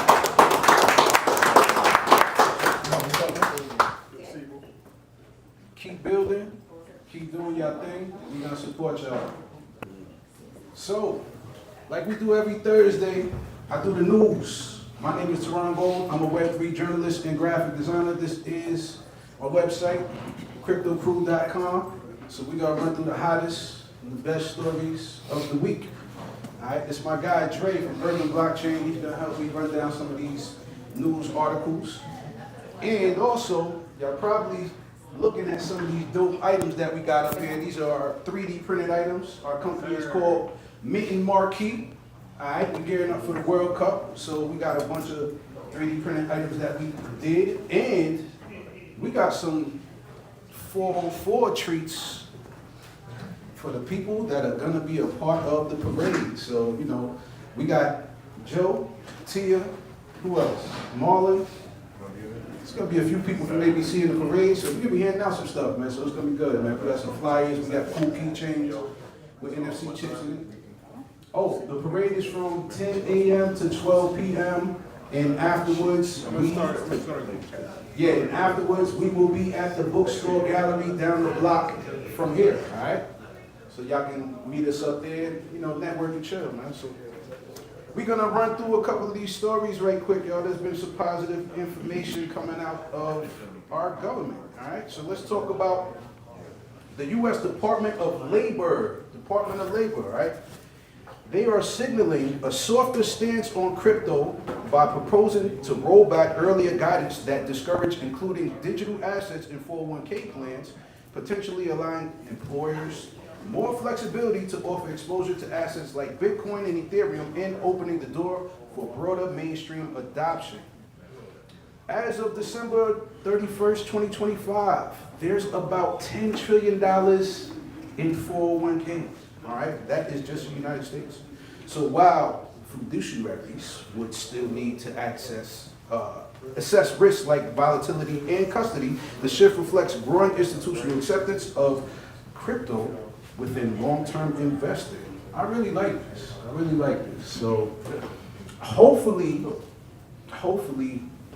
this can roll out sometime this year so we can get some positive price action, because y'all know this market has been in the tank. So with the Clarity Act, hopefully they should be passing this before the midterm elections, because once the Republicans get out of office, truth be told, not a lot of Democrats are pro-crypto. Any thoughts, questions, or comments on 401k and crypto? As I read that headline, do you think they're saying like some people who lose their jobs, they go to labor, Bureau of Labor? It says to ease crypto access. So you think people who become unemployed go to the Labor Department looking for jobs, and how do they merge in crypto with people like that? I'm not sure. I hadn't read the article, so I'm not sure what it's telling us. I think also the ease of access is it being in 401ks. You know, when you get a job, some people don't even know what's in their 401k. So everyone will have access to crypto, like every employee of the employer. So I think that's to answer that question. Yeah. Good point. Makes sense. Makes sense. Any other questions, thoughts, or comments on 401k and crypto? Anybody interested in doing that? I know I am, at least having some Bitcoin exposure. Yeah, why not? I think overall it's good because, as you know, like pensions are by the wayside, and like Social Security is going to be no more in a few years. So I think it's a good replacement. So you said with this article, more so like allowing people to put crypto in their 401k. I mean, I say it's good and bad. I mean, the bad side is just where, you know, you keep your money or crypto in a brokerage account, they have control of it. So, like right now, a lot of these private companies are not giving people their money because they don't have money to give out. So I feel like that'll be the same thing when it comes to like these 401k applications, because like, yeah, I could put my money there, but I don't have full control of it because that's their ownership. I'm just parking my money there. So it's good and bad if you want exposure, but at the same time, it's like, you might as well just hold it, but it's kind of hard because like tax purposes too, bro. So it's like which side that you want to be on to continue living good. That is a great concern, because I did see a couple of financial institutions not allowing people to max out or take a lot of their money out. You know, they putting restrictions. All right, I got you, Trey. I got you. Okay. Trey. I was trying to find I got you. There you go. Oh, my bad. U.S. Treasury. I got you. All right. Put a U.S. Treasury, it didn't come up. This feedback is crazy. I got you. I don't know if you guys hear that, but I hear it. Yeah. All right, so moving on. So the U.S. Department of Treasury has launched its first major step towards enforcing the new stablecoin framework under the Genius Act by issuing a notice of proposed rulemaking outlining how smaller issuers under 10 billion can operate under state-level systems that meet federal standards. The proposal opens a 60-day public comment period, giving industry participants a chance to shape final rules around reserves, compliance, licensing, and oversight as regulators work to formalize requirements like full asset backing and transparency. Overall, this marks a key shift from legislation to implementation, signaling that U.S. is actively building the regulatory infrastructure for stablecoins while allowing the crypto industry to influence how strict or flexible the final system will be. Any comments, questions, concerns? Nope.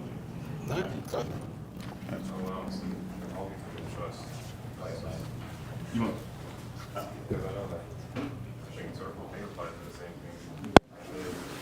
Hold on, give him the mic, because we can't hear you, bro. Kind of just talking to myself, but a little bit. I was saying, so for that last article, they had something out of Coinbase is becoming a national charter or a trust charter bank. I think I know Circle, they applied for that too, or did something with that, and then too now, Ripple, don't they have that trust too? If they can consider it a trust charter bank or something? That is correct, that is correct. Yep. We are definitely about to touch on that, but I appreciate that comment. Cheese, go ahead and type in Coinbase right quick, man. Oh, I thought that was the argument. Nah, that's what we're about to get into right now. Nah, I appreciate your thoughts. So, like Elijah was mentioning, that there are several crypto companies that are actually trying to become a bank. And guess what? Coinbase just got approved, okay? So Coinbase has received conditional approval from the Office of the Comptroller of the Currency for a national trust charter, moving closer to launching a federally regulated entity, essentially a crypto bank, focused on safeguarding digital assets and providing custody services rather than traditional banking. If finalized, this would streamline Coinbase's oversight under a single federal regulator and strengthen its ability to serve institutional clients, expanding into tokenized assets, and solidify its role as core infrastructure for crypto markets, especially as it already custodies assets for major Bitcoin ETFs. While the approval still requires meeting strict compliance and risk standards, the move reflects a broader industry trend of crypto firms seeking federal regulation to scale.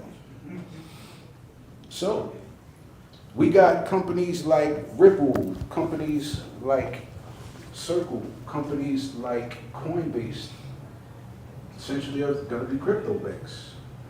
Any thoughts, questions, or comments on crypto banks?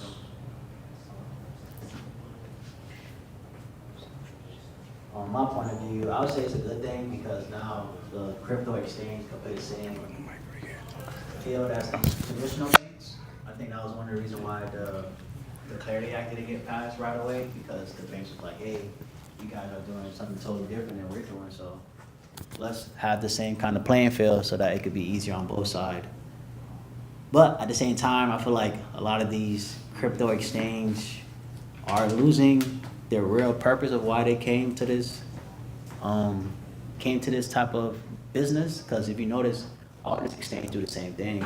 It's like you're able to buy crypto, you're able to gamble, you're able to do a lot of things to where it's like it's not the traditional style that they were coming with. So it's like it's good, but it's like you just got to be very careful of how you're utilizing these platforms, because you get very addicted into where you lose a lot of money if you're not moving properly. But it's a good thing though, because like now they have the same kind of incentive as the banks. So I'll say something real quick before you go, Joe. I'm slightly a conspiracy theorist, so I like to do a lot of deep diving and research. So Brian Brooks was the comptroller of the currency for the U.S. Then he went to Coinbase and was working with Coinbase, and then went to Binance US. So I don't know. I'm gonna do some more research on that. But I always say that Coinbase has like mob ties, or we could say web ties. Like they're always connected somehow, some way. So, huh? Brian Brooks. Brian Brooks. Not Brian Armstrong. Not the CEO. Brian Brooks, who was the comptroller for the U.S. and then went to Coinbase and then Binance US. So, yeah. I was gonna say one more point about this. So Coinbase, Circle, and Ripple, like the difference from them and Kraken, it's they don't have that, what was it called, like the thing where they can partner with the Fed to like literally withdraw from the Fed or something. They don't have that, so I was wondering why they don't. Oh, a master account. Yeah. I was wondering why don't they get that versus Kraken? Why are they only getting that type of like low? Question. That's a good question. I was thinking about that. We do not know, but Coinbase, they kind of rubbed a lot of people wrong in this space, especially Brian Armstrong. He was the main guy, like, showing resistance to the Clarity Act. So maybe that's the reason why Kraken got the okay to have that master account with the Fed rather than Coinbase. But that was a great question, E3. Kraken also, like Kraken Financial is a special purpose depository institution. So makes sense. It's 100% reserves. You can't take loans out. Hold on. I want you to repeat that. Yeah. That's a gem right there. Yeah, so with Kraken Financial, they were what's called a special purpose depository institution, where basically they're required to maintain 100% reserves of all deposits that's in that account. So they can't loan it out like with fractional reserve banking. So if Coinbase ends up doing that, then that'd be beneficial for people to move from traditional banks into crypto-based banks, because at that point their money's basically 100% reserved at that point and it's protected. So if they do go that route, then I think the perfect scenario as far as people moving their funds on chain. Thank you for that information, brother. And I wanted to build off of. Hold on, we got another question right quick, or another comment. So I just want to make sure I understand what we're talking here. Office of the Comptroller of the Currency, they're a regulator, and they're now going to be the single regulator for Coinbase as opposed to the CFTC? Is it? I'm wrong on that. Okay. No, I don't think that's. They have to approve the crypto application to become a bank. That's what the Office of the Comptroller does. Okay. But my comment was going to be playing off of what Chris was saying earlier, right? Chris was the student up here, and one of the things that he highlighted is him being in the tradition, having to take a traditional finance job that's learning about how to apply crypto to it. And you really can't change the industry without, becoming part of the industry. So Coinbase has to become a bank and then apply their learnings to the institution, the nuances of what it means to actually operate as a financial institute, a bank in this country. Great commentary, folks. I appreciate everybody's thoughts. Drake. All right. Got to shout out to Jeff, though, because he's always coming with some good research. So shout out to Jeff. All right, so keeping it with TradFi, we're going to talk about Bitcoin. So Bitcoin has entered traditional finance in a historic way after Moody's Investors Service assigned a BA2 rating. And I'll explain what that is in a second. But to the first of its kind crypto-backed municipal bond issued by New Hampshire Business Finance Authority, where repayment is backed by Bitcoin collateral instead of taxpayer revenue. The roughly $100 million bond uses over-collateralization and liquidation triggers to manage Bitcoin's volatility risk, marking the first time a major rating agency has evaluated a financial product directly tied to crypto. So while the speculative grade rating reflects price uncertainty, it also signals growing institutional acceptance of Bitcoin as legitimate collateral, opening the door for investors to access crypto through familiar instruments like bonds and highlighting a major shift as digital assets become integrated into global capital markets. So a BA2 rating from Moody's indicates a speculative grade obligation, often referred to as a junk or high yield, which carries substantial credit risk, ranked in the middle of a BA category, one notch below BA1 and one notch above BA3. So BA2 obligations are subject to significant credit risk and may have speculative characteristics, making them more vulnerable to adverse economic conditions. Any questions? Comments? Nope. I do want to say happy birthday to that lady that was walking through here. She was so colorful. I know it was her birthday. Kind of want to say happy birthday. I didn't want to cut you off there, brother. I think this one was just too much of a mouthful. It's all good. It's all good. Let's talk about Poly Market. Well, before that, Barry, sorry to tap on you, but can you talk about like junk bond and like what this means for the crypto bond? No, this is significant. This is significant, guys. So understand Moody's, they rate, as you all say, they rate various investment instruments, and they also, and that includes both equity and debt. There were a number of years ago, people got all upset when Moody's downgraded U.S. Treasuries, and they got like all people got all mad in the administration, like how dare you downgrade,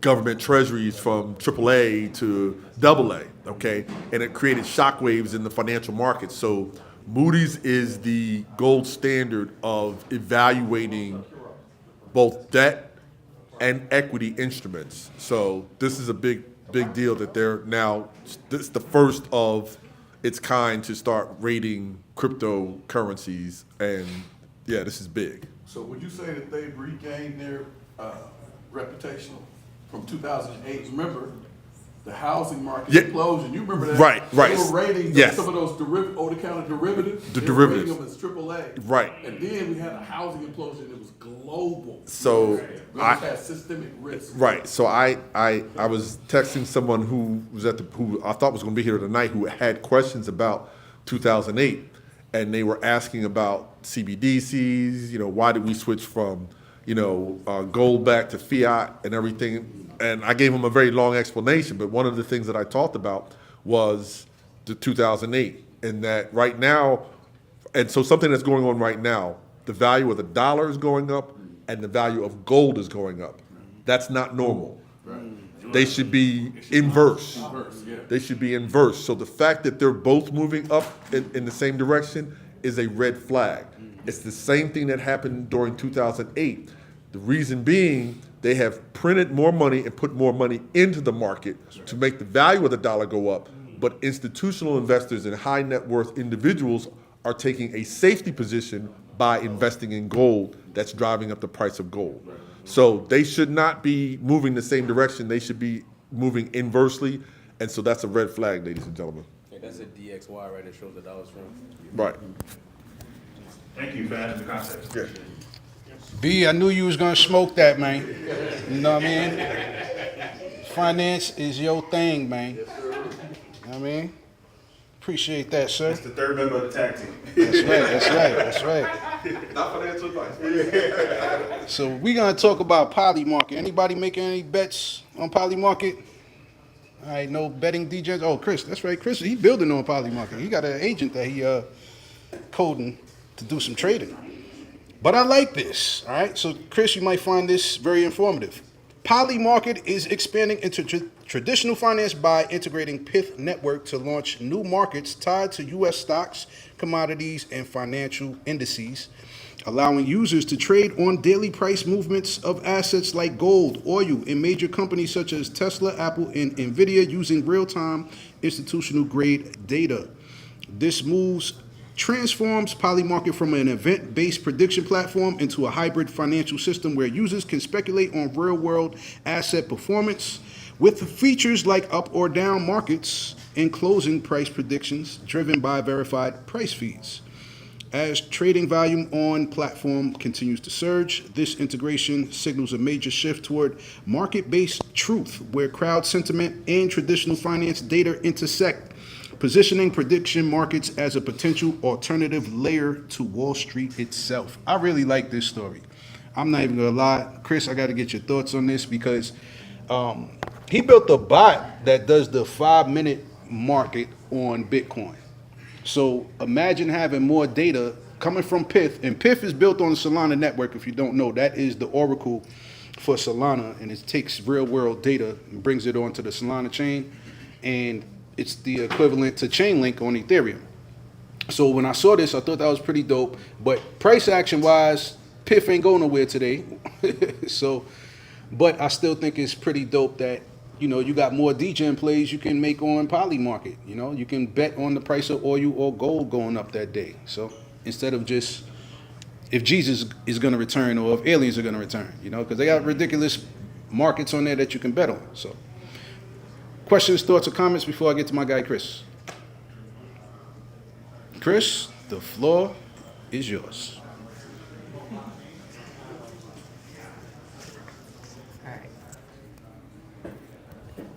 Yeah, so as you all may know, for the last month, say month and a half, I've been building Polymarket-based bots. My first bot that I ended up building, it had about a 55% win rate. The second iteration jumped up to 58, and now this new iteration is at 94.6 with the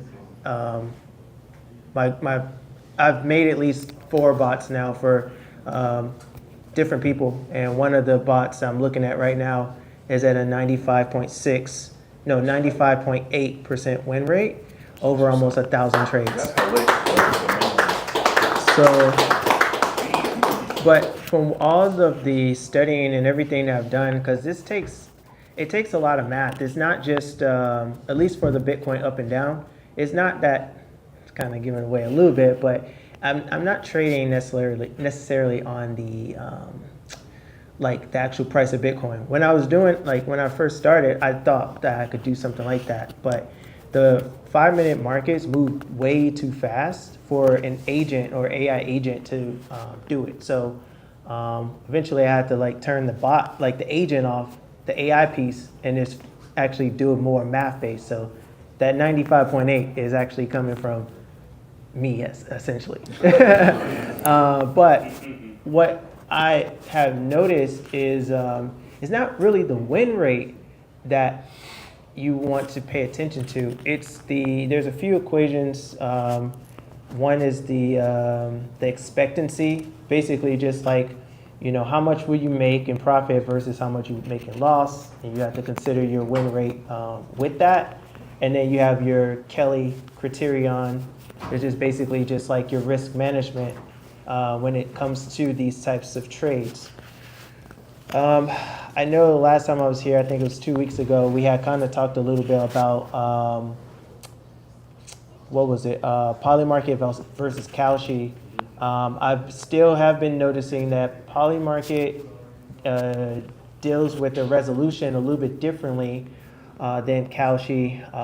The gentleman, I can't remember his name, but he had, said that it was a problem with Polymarket. It was very iffy, and I do agree that there is something weird about it. The resolutions, in a way, can be they're decentralized, but I think people can actually create their own like resolution bots to like actually resolve the markets after a certain period of time. But when it comes to Pit and this new oracle that's placed in, that gives more options, that gives more markets, and also I think it gives a little bit more fairness because right now they're just using solely Chainlink, and that right there, like with something like this, you can't really do just one oracle. Like I don't believe you can use one oracle. But having Pit and having RWAs is a whole different ball game. It makes me kind of want to go back to the drawing board and actually like whip up some markets for some of these. So I'll definitely be exploring them. Thank you for that perspective, sir. And Dre, it is on you, brother. All right, moving on. So we're going to talk about crypto and social media. Does everyone know that Telegram has its own cryptocurrency? Yep. Tom, familiar with it? Okay. So Telegram is expanding into crypto trading by integrating Perpetual Future directly into its in-app wallet through a partnership with Lighter, giving over 150 million users the ability to trade leverage positions up to 50x across crypto, stocks, and commodities without leaving the app. By embedding advanced trading tools into a familiar chat interface, Telegram is lowering barriers for retail users and turning messaging into a full financial experience, especially in regions with limited access to traditional markets. While regulator restrictions exclude users in places like the US, of course, and UK, this move highlights a broader shift towards embedded finance, where trading happens inside everyday platforms, signaling a future where social apps double as a powerful financial ecosystem. I think this is dope because this is like WeChat, like the everything app. And if you think about Robinhood, it kind of gamified investing, and a lot of people jumped into investing because of Robinhood. So I think this will help more people learn how to invest. But more people are going to lose some bread too, so be cautious. That was my point too, because man, you can do leverage trading. That's crazy. And you already doing DJ shit when you're in Telegram anyway. Facts. You know what I'm saying? Because you're trying to get some alpha. So while you're there, maybe you could just execute a little bit faster on the information. That's the only benefit I was thinking to when I saw this. But outside of that, I think this is potentially a negative thing that could happen to a lot of investors, because they just getting that information. As soon as they get it, they just gonna trade on it, within the wallet or on Telegram. So that's just my thoughts. Any other thoughts, questions, or comments?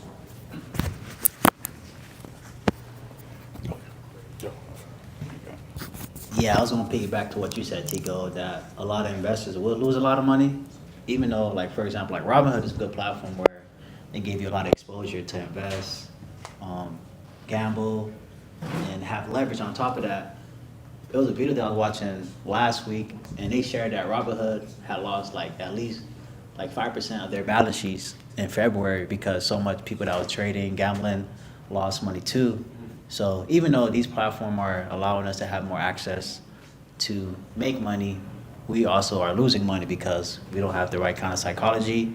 And I would say the reason why all these platforms are having the same thing, because the dollar is super weak to where it's like, yeah, I'm making a lot of money right now, but it doesn't have the same purchasing power. So that's why I look at it where it's like, it's cool that these things are giving us access to do more things, but the only reason why, because the dollar is weak. So it kind of makes more sense of so much doors are being opened because they continue printing. Great point, Rich. Thank you for that commentary, sir. Yeah. That's interesting that you brought up Robinhood losing money in February, because in February is when we had the big AI scare, and a bunch of the software companies fell because of them being scared about AI. So like Microsoft and all those companies dropped in February. So that's pretty interesting. I was one of those people that lost with some options, by the way. Oh yeah. I don't like Microsoft right now. Majority of the tech companies are down. They're like at least, I think, 20-35%. Yep, got you. And that's not a good sign. All right, folks. I'm gonna tell y'all like this. It's 9 o'clock. We're gonna have to. I'm gonna eliminate 2 stories, so I'm gonna give Dre an option to figure out which of the last 4 stories that he want to talk about. Drift protocol. Okay, we should probably do that one since it just happened. Quantum computers and Bitcoin mining. I'm gonna skip that, and I'll just say this one. Okay. All right, so we gotta run through this right quick, and this is very interesting for all of my coders and developers.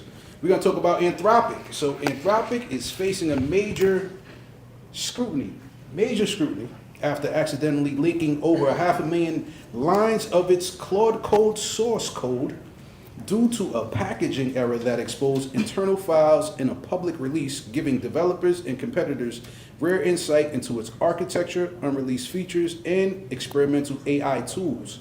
While no user data or API keys were compromised, the leak poses significant risks around intellectual property, competitive advantage, and potential security vulnerabilities, especially as the code has already spread across platforms like GitHub and is unlikely to be fully contained. All right. So overall, the incident highlights a growing reality in the AI industry as models become more valuable. Operational security and software handling are becoming just as critical as the technology itself. So all my coders and developers, did you take a look at what Anthropic has built? And if you did, what's your thoughts? Coders, developers, did y'all see this story? Did y'all know anything about this? Well, when you get a chance, I want to, get your perspective. And Joe, I see you behind me. Okay, you got that? I don't have a lot to say. I did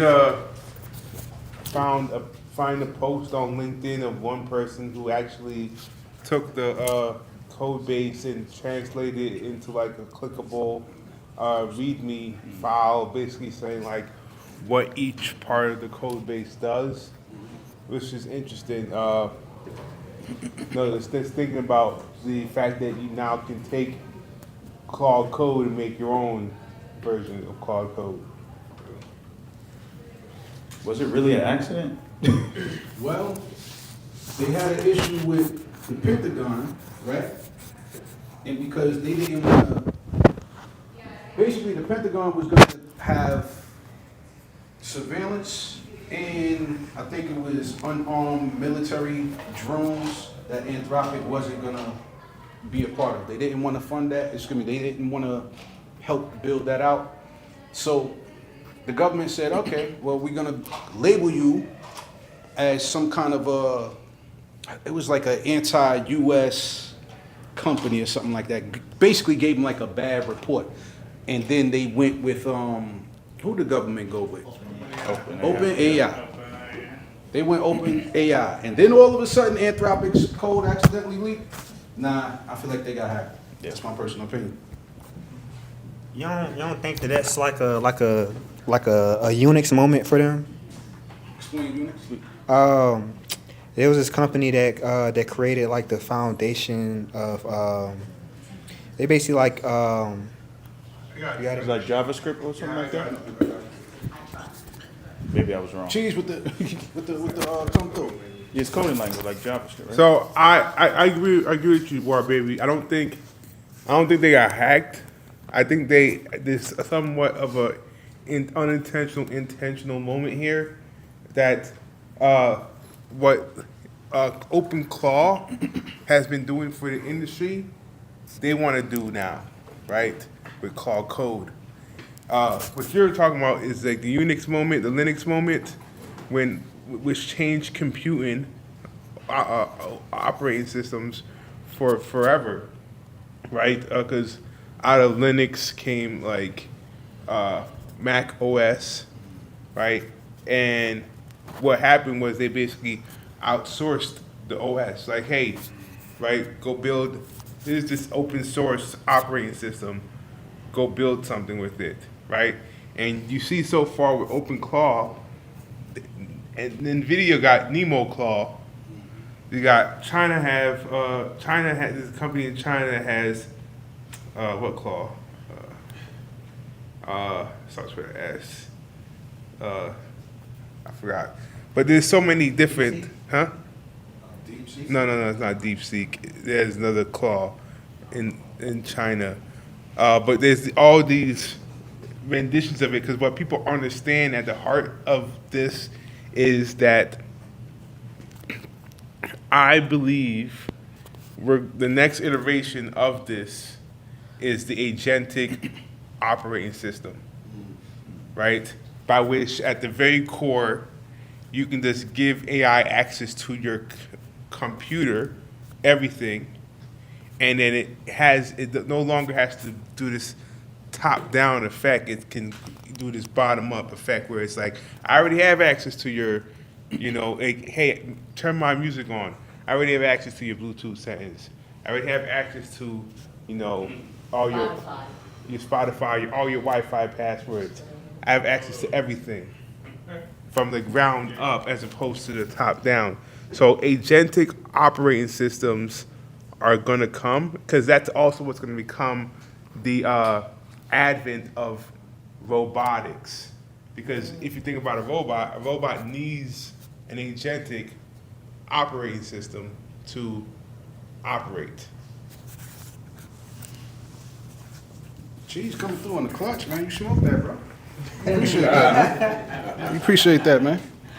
All right, so for the last story, I wanted to talk about drift, but we'll talk about quantum computing because I feel like that's a big topic. People usually ask questions about that. So Google has warned that advances in quantum computing could threaten Bitcoin's core security sooner than expected, with new research showing that breaking the cryptography behind blockchain systems may require far fewer resources, potentially under 500,000 qubits than it previously thought, sorry. In a worst case scenario, a powerful quantum computer could crack a Bitcoin transaction in minutes, exposing millions of BTC, especially from older wallets and reused addresses, to theft, while also creating a fixed price target in dormant holdings. Although Bitcoin mining itself isn't immediately at risk, the real vulnerability lies in the wallet security and digital signatures, prompting an urgent push towards quantum-resistant cryptography.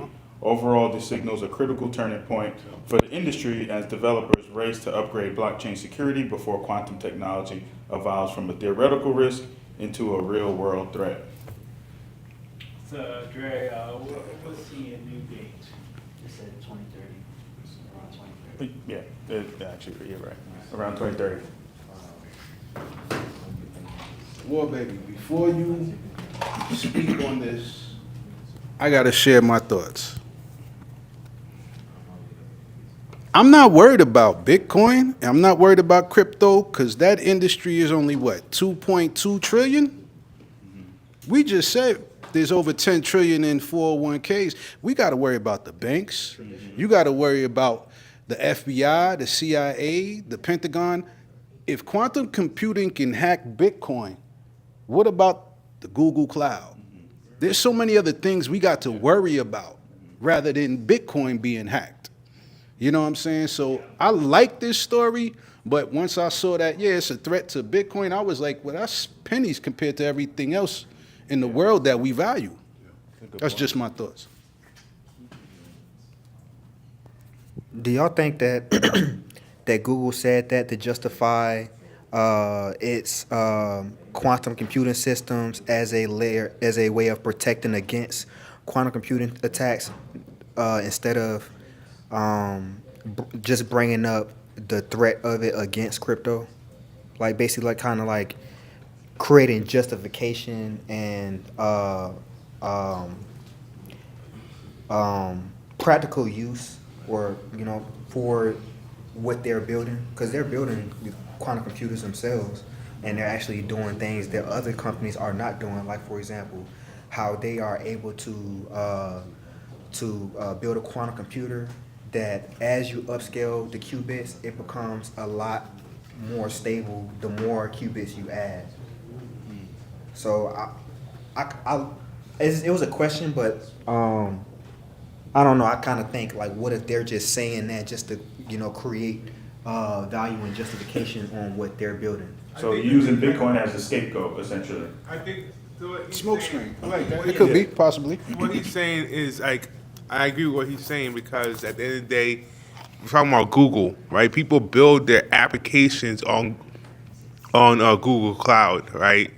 And so if they don't have a solution for potential attacks, quantum attacks, then they're going to be at risk. So them saying this is also them saying, hey, we got a solution. I read something, so I'm reading this book called Psychology of Money, and in chapter 16, I think it is, he was talking about pessimism and optimism. If you lead with pessimism, people are more worried to think about how can I get out of this situation. But if you lead with everything's going to be all jolly, then they don't know what to expect, and when it happens, they're not prepared for it. So this could be one of those stories where they're leading with pessimism to scare people so that we can build something to protect everyone. That's my thoughts. I'm not even gonna lie. I'm gonna have to read the last story because it's actually. I wanted to read the last story. I'm gonna have to read the last story. I'm gonna let Rich share his thoughts. There's one more thing that I'm gonna get Rich, then Jeff, right quick. I'm gonna make this extremely quick. Did y'all know there was one particular blockchain that was mentioned in this report more than any other blockchain? Could y'all guess what that was? That was pretty much quantum proof, quantum computer. Bingo! There you go. You got a Atlanta Blockchain Center keychain coming to you for that, brother. Straight up. Is it authoring? No, he said it, algorithm. They mentioned 32 times. Yep. Yeah, I feel like with this article about Google showcasing that quantum computing is coming soon, I like it to say it's like more fear mongering, trying to scare people to not buy Bitcoin or invest in your favorite crypto project. But at the same time, I feel like, if you're a company, you shouldn't be bringing stuff like this to scare people. You feel like, hey, we should build a quantum computing to help out cryptocurrency because that's the future that we're getting into. And a lot of institutions are putting their money behind it. So it's like saying that, hey, we got quantum computing. We can hack Microsailor and take all their Bitcoin.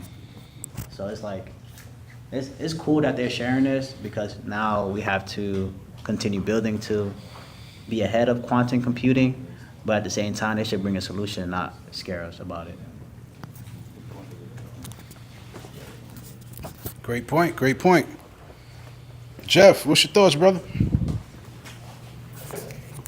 I think this is an interesting story. I think it's more to, like you said, we kind of bring awareness to the issue, but just like how I mentioned with Algorand, there's already in the background other blockchains that are currently being switched over to quantum resistant.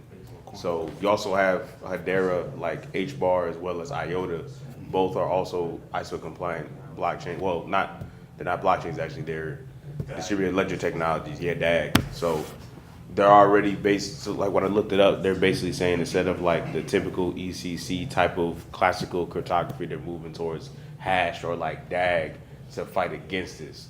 So I guess the question is are they gonna try to, I don't know if they could possibly add an update to Bitcoin to help move it to that type of structure, or if that will just kind of disrupt what Bitcoin really is in the first place. I'm not a dev, so I don't know that part, but Great question. at that point, let's see if that's the case, because Bitcoin's kind of leading the charge right now, unless the market decouples from that, which I think it will, but that's just me.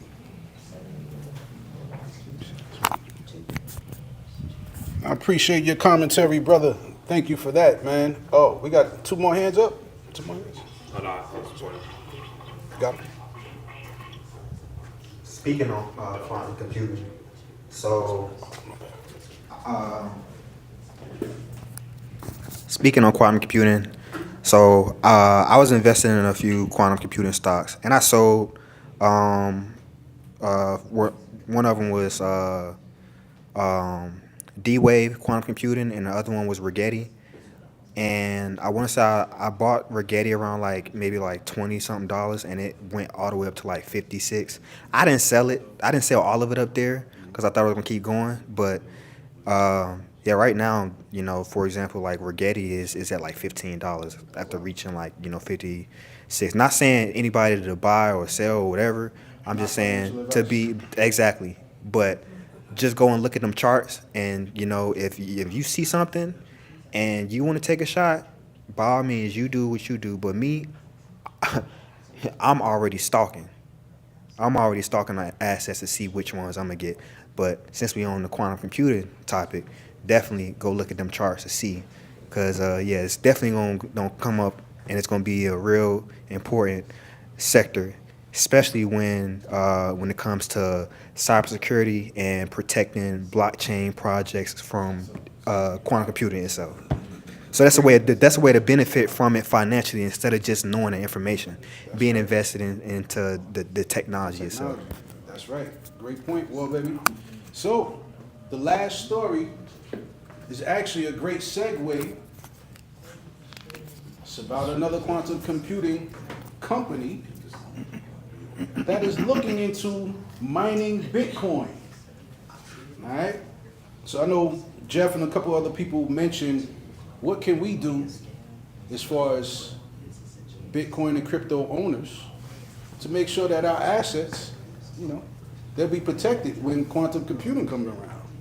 So a company by the name of Post-Quant Labs has launched a new platform that combines quantum computers with traditional systems like GPUs and CPUs to create a hybrid blockchain testnet, allowing researchers to experiment with quantum-powered mining-like tasks and explore how quantum technology could interact with crypto infrastructure for the first time. While this isn't a replacement for current Bitcoin mining, it serves as a testing ground for future possibilities, such as optimizing computations, developing new consensus models, and preparing for a world where quantum machines could both threaten existing encryption and unlock new efficiencies. Overall, this marks a major step towards quantum native blockchains and highlights a growing reality. Quantum computing is emerging not just as a risk to crypto security, but as a powerful tool that could reshape the entire industry. So the reason why I want to mention this story, and this is the last story, is because there's been debates, like Jeff mentioned, that are they going to change the protocol on Bitcoin in order to make it quantum resistant? And it's like 50-50 in the community that wants to make it, quantum resistant, and the other ones don't want to do it. So, but I feel like when I read this story, I did some research, but it was interesting that we don't have a blockchain built on a quantum computer. I think that's probably going to be like one of the next big cryptocurrencies. There's going to be a chain built on quantum computing, and it's going to be game, set, match. That's just my personal opinion. I'm going to keep my eye out on this. And if there's any other questions or comments on Bitcoin mining with quantum computers, we're going to wrap it up. No questions, comments? All right, cool. Yo, for those that don't know, every Sunday I got a podcast on Instagram, YouTube, and Twitter. All right, so y'all can tap in at 420. And my guy, Just Cheese, is the co-host. We had E3 pop up a few times. We had a guy, Dre, pop up a few times. Shout out to Blue from Blue Water. She is the new co-host. And shout out to Tia, you know, because she still pops up from time to time. Share her thoughts. Bless you, brother. Shout out to my guy, Lawrence from NFT Angie Drinks. You know what I'm saying? With that, you got a partnership with the Rabbits, right? That's our mascot, man. The mascot. Yeah. Want to talk about that right quick before we wrap up? Yeah, sure. Yo, what's good, everybody? So, yeah, my name is Lawrence. I go by LA Vanguard on X. So, yeah, I'm the co-founder for NFT Energy Drinks. So, again, kind of like the young man that was tying NFTs to the fashion, we're tying NFTs to energy drinks. So we've been building for the past 3 years now, and we finally rolled out our NFT side of things. So we mentioned on Great Mint, it's a Solana project. And then again, with us, our utility is you get to vote on future flavors by being a Wabbit holder. Also, as our drinks know, we currently sold out, but as our next production run, once we start selling, then again, you'll be able to earn from the revenue from the actual drink sales. So again, giving back utility, making it more than just a JPEG, right? So adding utility to the NFT lane. So with that being said, man, yeah, we always talking about collabing with different NFT projects. So if you know any, definitely reach out. So that's it, bro. Here you go, man. Thank you for that. We appreciate everybody coming out tonight. Appreciate the gentleman from Emory, Morehouse. Where was the other gentleman from? They both was from Morehouse. You was from Morehouse too? So 2 brothers from Morehouse and a brother from Emory. We appreciate y'all. You guys are the future. Feel free to tap in with us. There's plenty of builders and developers here that you know you can share your ideas with and, you know, potentially collaborate and help build out what you got. This is my website. There's a few events popping up. We already know Bitcoin Vegas already happened, but we got Consensus Miami that's happening, all right?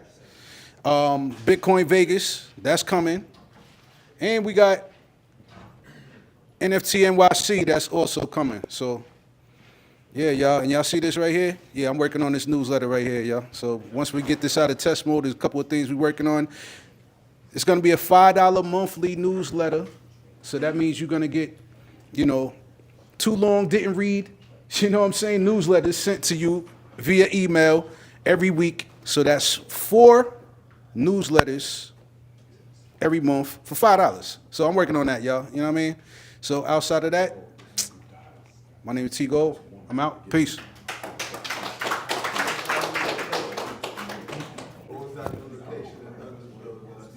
Oh, the new location in Douglasville? Lawrence, you still got this there? Oh, yeah. Oh, shit, we sold out now, bro. Y'all sold out? Yeah, we sold out. At the show, guys. Yeah, that was for a while back, bro. Yeah, he been supporting it for a while. What do you think it is? Why you sold out so much over there? I mean, so outside of Joe Douglas, though, but I mean, honestly, people like the network is We're wrapping it up now, man. when they start to hear about, you know, NFTs in different ways, they know this, right? So, all right, now I can introduce this technology to them in a way that's not just like, to be honest, man, there's so much jargon that even just goes on in here that I'm in this space and I'm still like that.